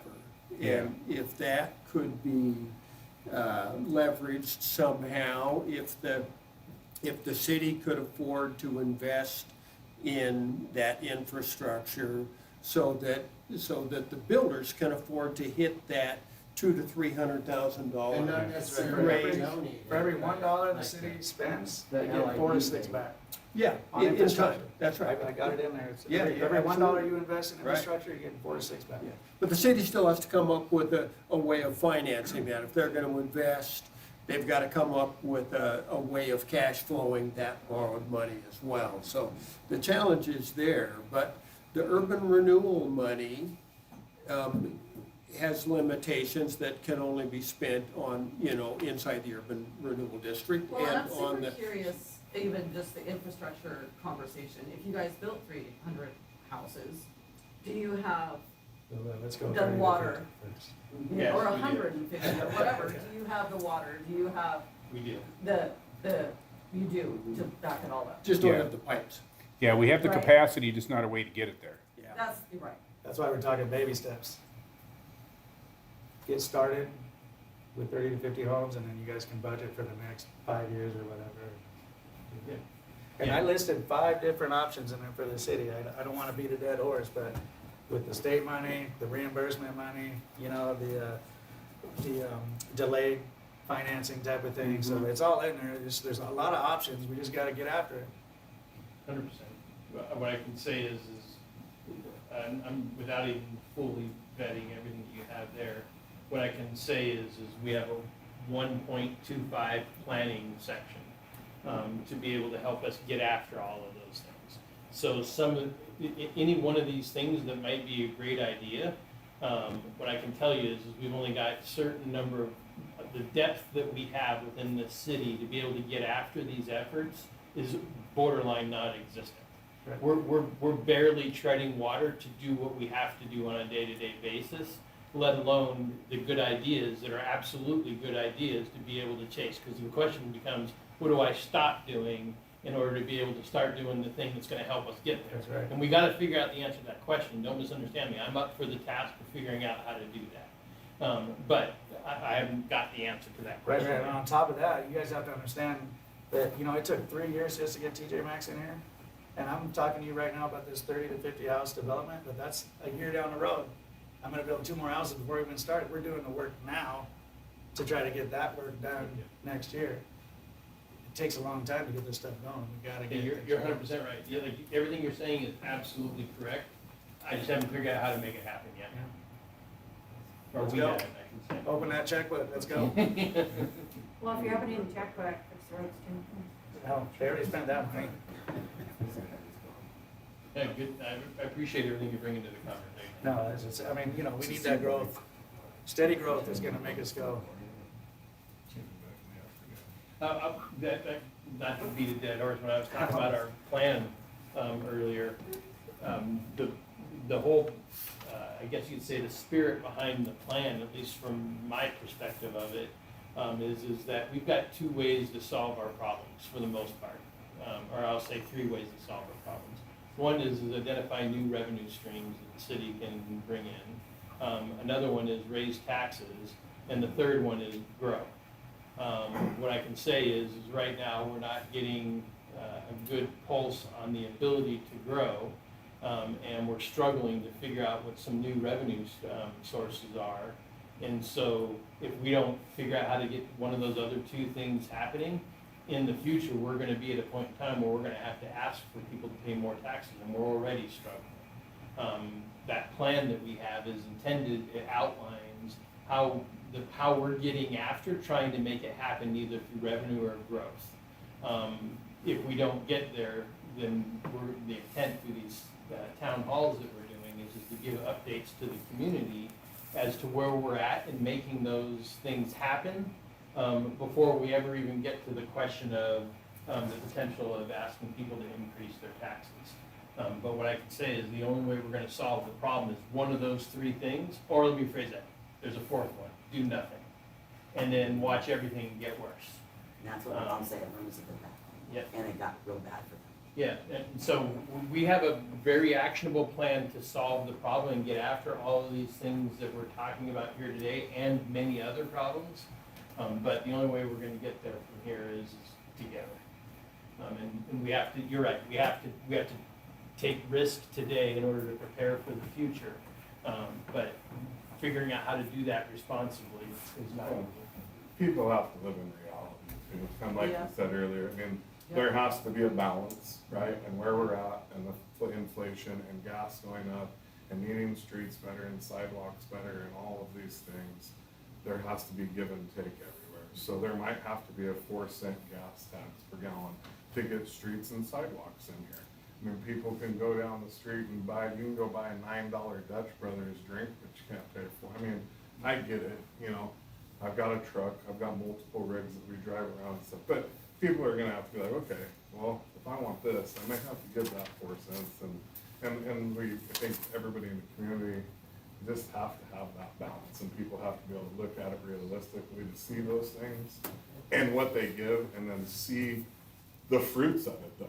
Like, if we do that they're, hey, there's a sign that says, here's a street paid by that Your tax, fuel tax that or 4-cent tax, this It's important to did, see that. this Good did point. Yeah, that's a good 18th idea. Street, this did 16th Street, this went directly here in a chart that's given out regularly. I mean, in a world where we're so, like, everybody's so Facebook, Instagram, media, some of the things that I think is great that you've been doing is how active you've been on social media. That's one of the reasons why I came, is I've been watching. And I think if you did it, you know, and people knew, like, that someone was actually using that money to do what you say you're going to do. Like, that the money is really going towards the streets. and well, it's just if someone a that's chart went actually- out through yeah. Facebook monthly, they Yeah. just showed, here's what we collected That's this month great. in gas tax from the city. And they saw that fund grow, and then Yeah. saw the street project. So my commitment to you guys, did you tell me how you want the information in order to be able to make sure that you can have confidence that we're doing what we say we're gonna do, or what you've told us you want done? I will meet you where you need us to meet you in regards to I that. think that's the secret. I think that people need to be able to trust that what you say you're doing with the money is what's happening. There's, I'm- there's we're happy nothing, to there's do no it. worse feeling than someone taking your money Yeah. and then say, we're gonna do this, and you don't see it. You're not connected to it, you don't see it, and you don't really know what that money went. I will tell you, since you brought it up, I wasn't gonna do it tonight, but since you mentioned it, if you pay attention next Wednesday night, the council's gonna be voting on what's gonna actually end up on the ballot in November as it relates to potential gas tax. Are they So- giving public- So I know I brought this up Yes, before they will. in some of the other meetings, like the road. Everybody I talk to on the personal side, when I talk about the roads, they're like, I thought our property tax money was going, a portion of it is going toward the road. And I'm like, no, it's not. And then we get into a conversation about why is it not? Because I think people would be willing to pay 0.5% or 1% just for the roads on property taxes versus a gas tax. Because when I hear gas tax, I cringe. Property tax increase 1% or so for the roads. That makes sense to me. So, I don't know why. I'm really glad you're But if you talking, put makes me fuel cringe. tax, they're gonna hit all those truckers out. Yeah, there. and everybody pays it, not just the Flying homeowner. J's not in the city limits. Yeah.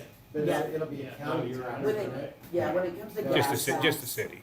you'll get more money from it. It's not just the homeowner who'll be paying. People who are renting will pay if they drive. People traveling through will be paying. The truckers, and anybody who's buying gasoline is gonna be paying that tax. And you actually get a choice on whether you buy the gas or not. Yeah. Like, it's not forced down your throat. Like, if I don't drive, why do I gotta pay tax? You know what I'm saying? Like, Yep, you're 100% right. I mean, Freddie might be the busiest gas station, Yeah, you've got true. 9 okay, so if you Yeah. sign up for it. Yeah, It's cheap as crap. What I can tell you, and I'm glad that we're having this, I'm glad that we're streaming this conversation and you're bringing this up. We're doing the best that we can to create conversations around the topic so that people can be informed and share and be aware of it. Because my fear is that people are gonna show up to the ballot and they're gonna just, because they see the word tax, they're gonna just have allergic reaction, rightfully so, and the answer is gonna be no. What I can say is if I feel confident if people were willing to look at the education on it, that the conclusion that they would arrive at would not give the allergic reaction that they would normally get.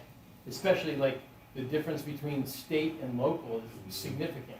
But all we need is the opportunity to be able to give people information and then let them show up to the ballots and make the decision that they're making.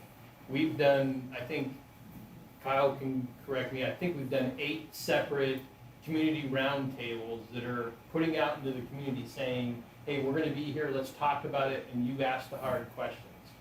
As we started out, the room was more full than this room is here tonight.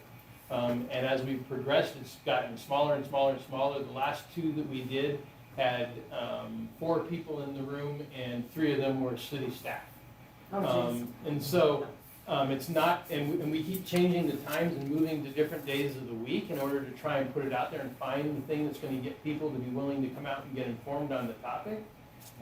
But what I can say is I think at best, I think I'm being optimistic, we've actually touched, not literally, but been in proximity of maybe 1% of the community. Yeah. And so, and I can also, I'll share, we set up an information booth out at the farmer's market, and a lot of people go by us every day. I can tell you I'm catching a lot of flack. In fact, we're going to probably stop setting up at the farmer's market now because people hear somebody come by and ask us questions about the gas tax, and they get mad and say we're there promoting political topics. And so all I can say is like no matter where we go and what we try to do, somebody's not happy about how we're doing it or why. But at the same time, it's not for lack of putting information out on social media. It's not for lack of making ourselves available at different times. It's not for lack of asking, tell us where you want us to go to talk about it. It's just a community that's not willing to get engaged enough to be able to make an informed decision. But again, where I'm happy that we're able to share in this topic that's supposed to be about housing in regards to that, whether we're talking about gas tax or we're talking about housing. If you guys being in this room, I'm going to extend like an invitation to you and or a challenge to you, which is give us the opportunity to talk to you about the things that you want to talk about. And we will answer, we will be willing to take hard questions. We don't have to like the topic. We're willing to share information with the community on the topics from what we know and understand, not everything we're going to do is going to be transparent and be real and make sure that people can trust the information that's being provided, and then leave you with the opportunity to make decisions the way that you want to make decisions. But the invitation is for us to do that together, because we're not going to solve these problems, any one of them, if we're not working on it together. This housing issue, we're not going to solve the problem if you're just counting on the city to come up with the perfect incentive program that's going to make it so that developers can do it for free, and then because then people get mad about the fact that we're taking care of developers because they don't want to see developers be successful. While at the same time, we need them. We can't do what we're doing without them. And so, bottom line is But it piggybacks off of one another, right? Yes. You have a 4-cent gas tax, everybody's paying it comes through. Now you've improved streets and sidewalks or pieces of sewer that then don't lead to as much money being spent out of the fund for infrastructure, which creates a larger pot that you can then go, oh, okay, the city's gonna go ahead and develop this street down a little bit further, which then helps these guys or us when we go to develop. Oh, I don't have to put in the asphalt and the sidewalk right now, and the sewer is running this far where it wasn't developed before.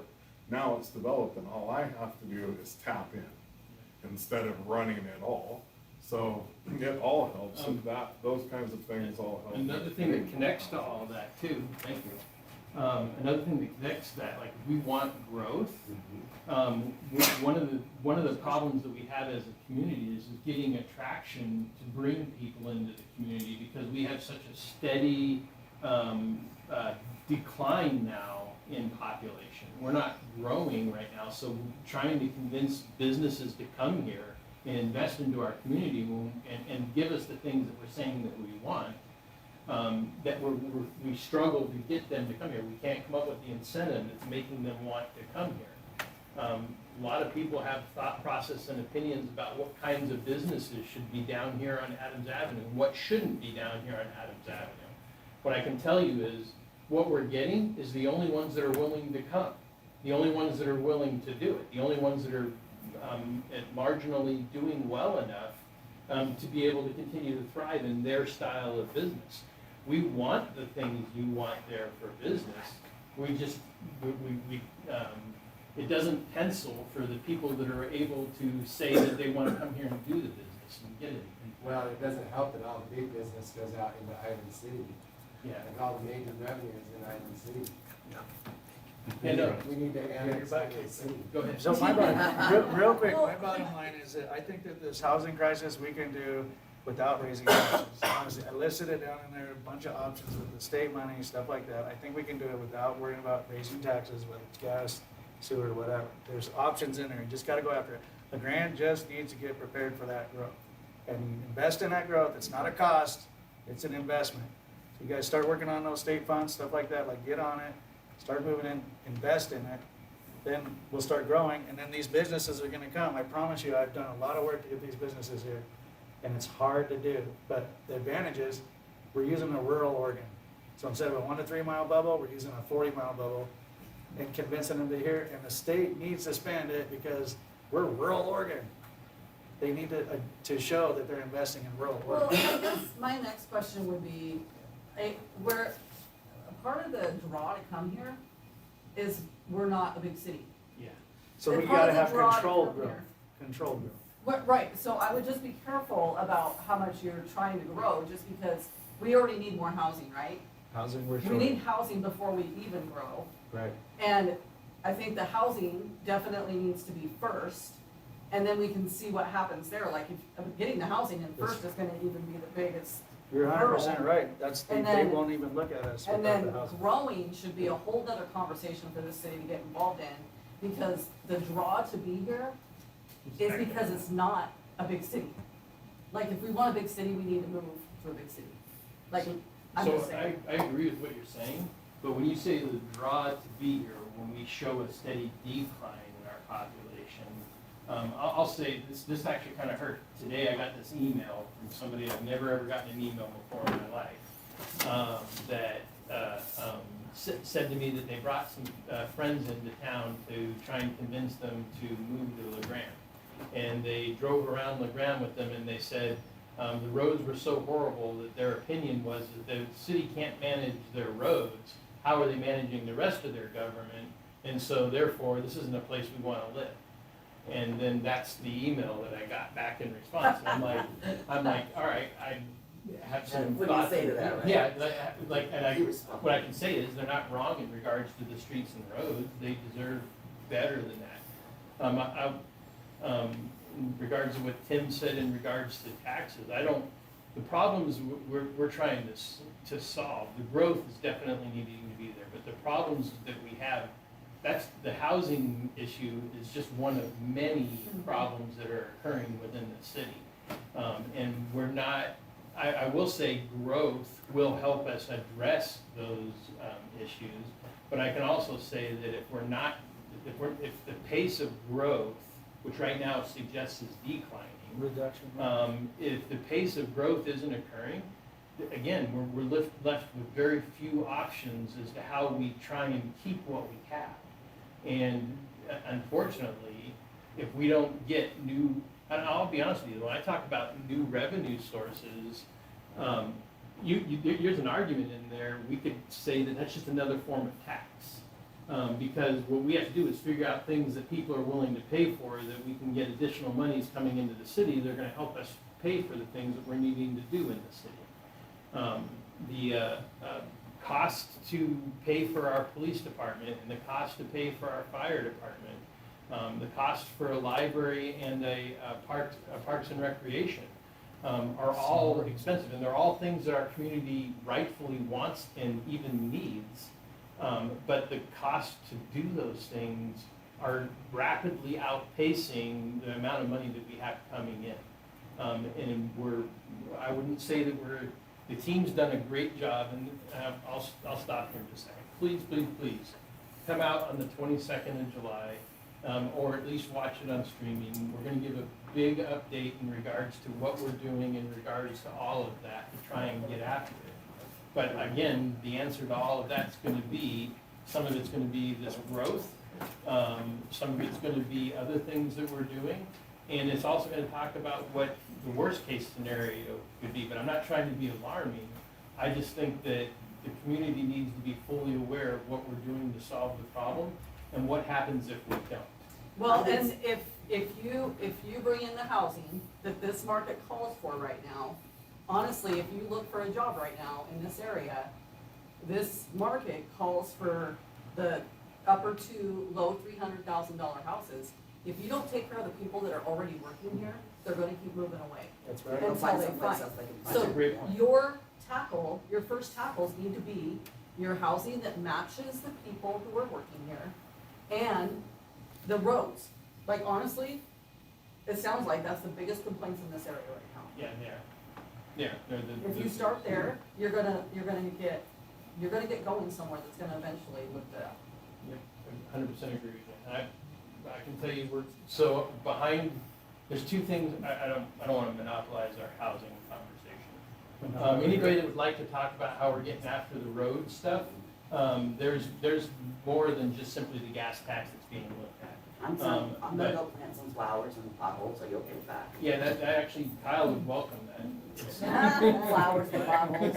Flowers in the bottle.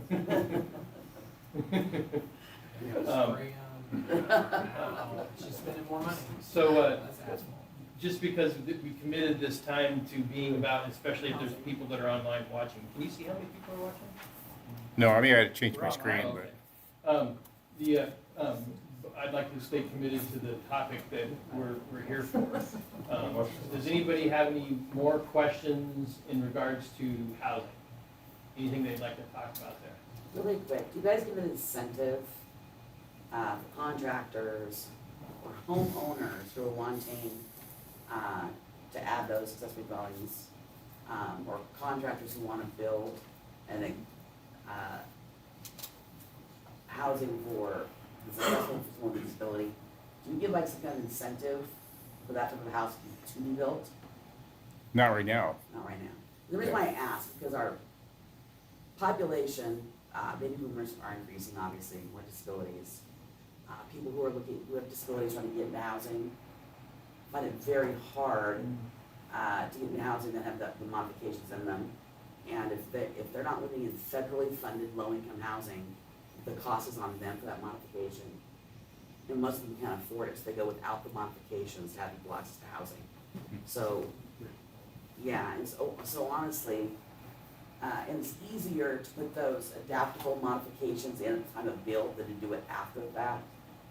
So if the city were to look at that and say, we're willing to give the contractor a discount in fee pricing or whatever, maybe a rebate of some kind, if they do like an adaptable bathroom or kitchen setup where it can be modified at any time for free, and you just move this, move that, click, click, click, and it's done or whatever. Because it is more money to put a modification in that type of build, but it's way more money than the modification after built. Just a thought, just throwing it out there.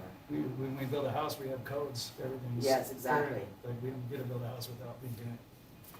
I'm not saying that, that's not what I'm saying. I'm talking about modifications for disability. Seniors. Yeah. There are some Different programs incentives out about Yeah, there. there's some programs that will help you with Community that. Connections, Cal Elmer, he's got funds for some of that stuff, and then Senior Disabled Services, it's its own, about Yeah, but- they've but- got funds to help people with those. But how that works though is they help with the modification cost, There's no programs out there that pay for the modification to be removed. And homeowners, if they're renting, have to honor the modification, the tenant's gonna pay for that modification. That homeowner can say, I want my home to return back to its original structure when you move out at your cost, tenant. And people can't afford that, so they don't get the modification. Or that program won't pay for that modification if that modification has to be removed at move out. So a lot of people with disabilities go without those modifications, just FYI. Well, and some, like with the VA for the veterans, the VA is so tight on the money, they don't even pay enough to do the entire modification. So either the contractor has to donate or they don't get it. Yeah. Because there's not enough money. They don't pay enough to They make the don't pay modification. enough to pay for the modifications, period. They need a DOGE program for that, because you know how many VA people that come in and they see these brand new ramps come in and they're thousands and thousands of dollars, and then when they're gone, they just go in the garbage. No recycle Really? program, no nothing, it's disgusting. That's the building department fees. They were way too They spend so high much on money their putting in those inspection ADA costs. things, and then when people pass away or whatever, then they just go in the garbage. They should be recycled, It donated, makes way too something. much a year. Wow. Roads with the huge trucks. Yeah. It's all jokes. Yeah, that's the problem. We needed to state Yeah. up. Speaking of that, isn't this the hub of Eastern Oregon? Right. What happened to that? Oh, And one more thing, it's kind of If we could get a, off topic, but Union County is right in the middle of two recreational counties. Okay, those recreational counties, Baker and Union, Mohawk Tourism. counties. You'd think they'd be doing better with their housing because they get all that recreational tax funding, right? you would think. But why isn't LeGrand or maybe even Union County, maybe it's a better conversation for Union County, I don't know. Should promote tourism, stuff like Yes. that. Mira, Why are they not tapping into Railroad. those people driving into those areas? canoeing, Anthony Lakes. So, I love that you're talking about this. This is something that's in development in that plan I'm talking about. Fully agree that we're not doing a very good job. One of the big issues that I see right now is that we as a city historically, rightfully, I'm not saying that anybody did anything wrong, but I don't agree with it going forward. Which is, we do spend a lot of money in regards to promoting, trying to get people to come and visit LeGrand. What I am concerned about is we haven't spent enough money making LeGrand a place that people wanna go. That's the problem. And so, where my proposed way forward is we need to put more energy into that. And then when we get it to this fully, I mean, it is an amazing place, let's be honest, it's an amazing place to be. But somebody that isn't spending time to figure that out, is driving through and looking at the roads, or looking at what they see when they first get off the highway, and they're judgmental of it. And so they're failing to have the opportunity to see all the reasons why they should come here and visit, not to mention we don't necessarily have enough reasons for them to wanna come and visit here. So we certainly, I do feel like there's some things that are happening that the community isn't yet aware of. And I'd be wrong to talk in depth about it partially out of ignorance, but also there's endeavors that people are doing within our community to try and put LeGrand more on the map as a destination place to go. And when those things, if any one of those things should actually take off, I think it's actually gonna change things significantly for LeGrand, but we have to start preparing for that. Because when it happens, if we don't have the infrastructure for people to come in and have short-term rentals, and/or the infrastructure in place to be able to entertain and feed when they're not doing these bigger things, well then, they're not, the best thing we can do for our community, I would argue, is get all these people to visit. They're coming out like this, I don't remember what I think it was in November, we had the AA volleyball tournament that ended up occurring here. All these people came here to be here for that event, and it was a great moment in time for us. But I have to ask the question, like, how many people came here and said, wow, this is a place I want to come back and visit? And so we need to be doing things to make that, when people are here, they're like, hey, I also want to come back here. I want to go out to Hot Lakes, spend time at Hot Lakes. I wanna go out to Morgan Lake, spend time up at Morgan Lake. Or Bandera. Exactly. And so bottom line is we need to do the things that are necessary to make all of that, real for people. Because. I would urge the city though, if they're thinking about the short-term rentals, like vacation rentals, okay? But what happened to that? Talk to Baker City before you really kind of dive We're into getting that. abundance of that in the- Pre-pandemic, they Yeah, had, it they're petered out. recreational county. Petered They out. should have plenty of vacation rentals. They had right around 25 Airbnbs, Baker City did, prior to pandemic. Post-pandemic, they had over 200. And most of those came from rental housing. That's how much rental housing they lost during the pandemic because of rent moratorium and whatnot. So I would urge you to look at that, maybe make sure you have some structure around that before you start, allowing. Yeah, we're like everything I just said, Yeah. we're way in the early to Sure. be able to say anything definitive. What I'd say is we're at a place where we need to talk about it more. Absolutely. And we need to start targeting things and planning towards them. I'm gonna agree. We did go through a pretty significant process, Oh. putting some limitations on Airbnb. A lot of it to keep people from owning a large number of them in existence. Part of the reason was that for a while, even realtors were putting on their ads, this would make a great Airbnb, and all of those starter homes, it was all of those homes in that low 200 range at the beginning, and that's that ladder that you need of people being able to get that home built equity and pay regulators, So, we did have a pretty significant progress on that. Make those houses happen. I mean, yeah, one of the things, since you touched on it, building excitement, right? Building excitement for people to come here, and we have quite a few different events, right? Like the city, like getting involved. I mean, I've been around for a long time, like the city taking an active part and getting involved in the fair. Whether that means approaching the Maverick grounds and trying to make something work out there, where we bring a rodeo back, or when we hold all-stars tournaments down here, where thousands of people were down here, and our Parks and Rec director could have had events going on down there while that was going on, and nothing big, but there was room, right, to do certain things. We've got a pavilion at Riverside that's got a certified kitchen. Then when our community celebration kicks off, make it something. Have a horseshoe tournament, have a 3-on-3 volleyball tournament, have a chili cook-off in the certified kitchen, have some live music, bring excitement and things there. Put a basketball court out at Riverside, so there's one at Pioneer Park, but there's also one at Riverside where there's horseshoe pits and things and volleyball to draw families there. Have a splash pad that we're doing all this funding for that's not gonna be behind the chain link fence again, that you gotta pay to go in through the pool to use, because Pilot Rock, Baker City, Ontario, Joseph had a little Pendleton, one. they all have splash pads that are set on timers, Even Melton Boardman Freewater. has a splash pad. Boardman has one, you can see it right off, Hermiston. that is set on a timer with water. That comes on at noon, they can push the button, it goes off if nobody's on it for a while, and it shuts off at 10. Like, we put restrictions on things that other cities don't have restrictions on. So, yeah, great, kids may go use the pool, even if the splash pads are, but there's not. It's not gonna be available to the public just to freely come in. I think it is gonna be, isn't it?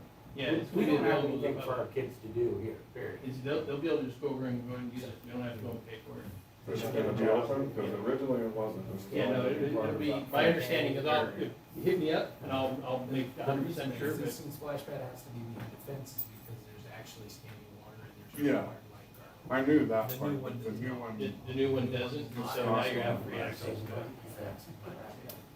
Because originally, it was, well, I'm just saying, there are a lot of things to piggyback off of to bring excitement when different events are There's a going lot that on we need Get on it. to do. to You're- offer. You guys aren't wrong, and we're 100% on board with trying to figure out how to get it from there. There's nuanced difficulties in regards to some of the implementation of some of the things that you've mentioned and or other ideas we could come up with, but they're all achievable, and it's just a matter of us putting the time in and the energy in to figure it out. Like you're not missing the mark. I approached previous people with all the concrete, all the gravel, all the dirt work, the basketball hoops. I had it all donated and was got shut down. All of it. The only thing that, what I got told was, well, the insurance on it would be. I can't speak for the So- past, what I can say is. So I'm just saying, that there are people, and I'm making you, it known to you that have tried and been involved, that would love to be involved. But you coming in and only being here a year, some of the people that aren't coming out and taking part of a lot of what's going on that you're running into is because of people that have put in hard work, brought it to the table, and rather than been met with a, let's see what we can do attitude and a follow through and a transparency, it's been a shutdown. And let's not progress any further because that didn't meet an agenda. So I appreciate But you he's right, sharing because that. there's a lot of things that get shut down after the obstacle, and finally just give it up. So I would be really bad city manager if I was to sit here and have an opinion on how things were done before. My feeling on what was there before, was there was reasons for it. Whether or not I understand them or I can explain them, I don't know. What I have confidence is there were reasons, and whether or not we accepted the reasons, that's always gonna be debatable. All I can say is that, not because I think anybody was doing anything wrong, all I know is that if we want different, we're gonna have to do different. And so, going forward, my commitment to this community is we're going to look and explore legitimately the options we put on the table, and I'm gonna do everything I can to try and find us to yes, as long as it's legal, moral, and ethical, and I'm not killing the entire team that I have to work with, in order to get us across that finish line. But I feel confident that we're gonna be able to do good things, and it's gonna be different than what. Well, and my advice is don't leave the farmer's market. Yeah. The negative people always have the loudest voice. Well, the But the farmer market is people- threatening to kick me out. Oh, they are? Yeah. You're that But what I destructive? can tell you is what I'm intending on doing is Just set up right over across, where our sign is in front of the building here. We have a pretty big open area. I'm gonna probably set up out there. Yeah, don't And give then up. that way everybody can have an opinion on whether or not I'm standing out there. Yeah, don't give up. I'll provide the canopies and the tables and. I'll come share. You're good, man. In fact, that'll probably be the scenario this coming Saturday. Yeah, don't give up. Yeah, you can't make everybody happy all the time. No. Yeah. So, to be respectful of everybody's time, let me first say thank you guys, the developers that are in the room, that came and participated in the conversation. That was, I expected you guys to just come in and sit in the room and just listen to people talk. The fact that you came with stuff and you were willing to talk about it, that you came informed and willingness to contribute to the conversation, that means an incredible amount to me, let alone to, I think, the value that you brought to the people that were here to listen. Plus, you didn't get stuck having to listen to me talk the whole time. Do you have anything you want to close with? No, I just thank everybody, and I guess we're gonna move forward, see what we can do for creating incentives, and hope we get support at the council level when we get there. So realistically, what can we look forward to as far as you putting some people in charge of going after some of these state funds and stuff like that? I mean, are you gonna be able to do that, or? What I can say is right now, the answer to that question is me. But it's, in the sea of things that I have to get after right now, it is hard, but what I would like to do is talk about that a little bit more, if you're willing to talk for a couple minutes after this, because our ability to chase all of this isn't necessarily, it doesn't have, like, most people will say, here's a solution, go chase it, and then expect us to get it done. What I can say is in order to do what we're doing here right now, Mike comes in minimum of 3 to 4 times a month and has to stay here till 7:30, 8 o'clock at night, on top of doing his regular duties all day long. That's just normal operations, let alone when we surge and do something like this, it throws in another event. What about one of the, I would have to dig a little deeper to try to find out the information, but I heard there's supposedly a pretty badass ramp finding out Baker. We need to go out and so they're we're- very skilled and. In our Probably plan, get some volunteers or something. in our plan, we had the intent of doing exactly the same thing, and the budget hearings, it got cut because we didn't have the money to cover it. The risk that was associated with keeping it in left it only so we had a little bit of money to be able to contract some level of grant writing stuff, or grant pursuit stuff. That RFP should be going out on the street for us to be able to do that. I think we're probably gonna, I know one of the ones that's gonna compete for it is probably the one you're talking about. And then we will have somebody that's on board that's gonna be helping us get after it. But what I can say is not for lack of trying or effort, it's a matter of being able to have the money to be able to do it and the bandwidth to be able to do it. So that brings me back to the question I had earlier, though, that neither one of you responded to. Was what about creating a committee instead of having to pay someone that can dive into some of this stuff together with someone overseeing it? So I apologize. Yourself or someone for an hour that just says, hey, yeah, you guys are making good headway and on track. Keep feeding this stuff so that we're not spending money out of a pool where it has to even go in front of the budget. Because there are people in this town, like I know Karen Chachas and others and myself, we've written for grants for things and are pretty good at it. And could help in that regard instead of having the city having to pay money. So the answer to your question, yeah, the answer to your question is that's why I handed you my card, because I want to talk to you about more about, so that we can do exactly, or figure out what that looks like and move that forward. So my answer right now is let's talk about it, and let's not just talk about it, let's figure out how to make it happen. So I'm on board with it. I'll be present. What's that? Do you second? Maybe I need a second. You gonna be vice? Anybody that would like a business card from me, I've got some here for you. I absolutely hand it out, and I would encourage you guys, going back to my challenge earlier, please be willing to contact me. Please be willing to sit down, make time for us to meet and talk about wherever you're at in your thought process and our ideas. Hold me accountable to doing what I say I'm going to do. And then if you're willing to, help me find other places where we can go and have the conversations you want to have. Last extension of the challenge, please, please, please, you and bring a friend or more friends, come out to the 22 July Community Town Hall, and there'll be a lot of good information. And where's this at? It's gonna be at EAU QL Auditorium. If you send me an email, I'll also, if you're willing to, I'll add you. I have a distribution list where I'll occasionally, I won't inundate your email, but I'll send out occasional updates of what things are getting ready to happen and what, when, and where they are occurring. And then in the worst case scenario, follow me on Facebook, and I try to put updates out on there all the time as well. And we just actually hired, I'll say, in the back with us here is Tracy Smith. She's just joined our team. We were able to tap into grant funds to be able to bring her on board, and her entire existence is going to help me amp up our civic engagement efforts on social media. And so bottom line is you should be able to see us getting better from here going forward. Perfect. Yep. Sorry to put you on the spot. She literally just started on Monday. All right, unless you guys have anything more of me, I really appreciate that you came and actually stayed the whole 2 hours. That's pretty cool. Thank you. All right, thank you. Olivia.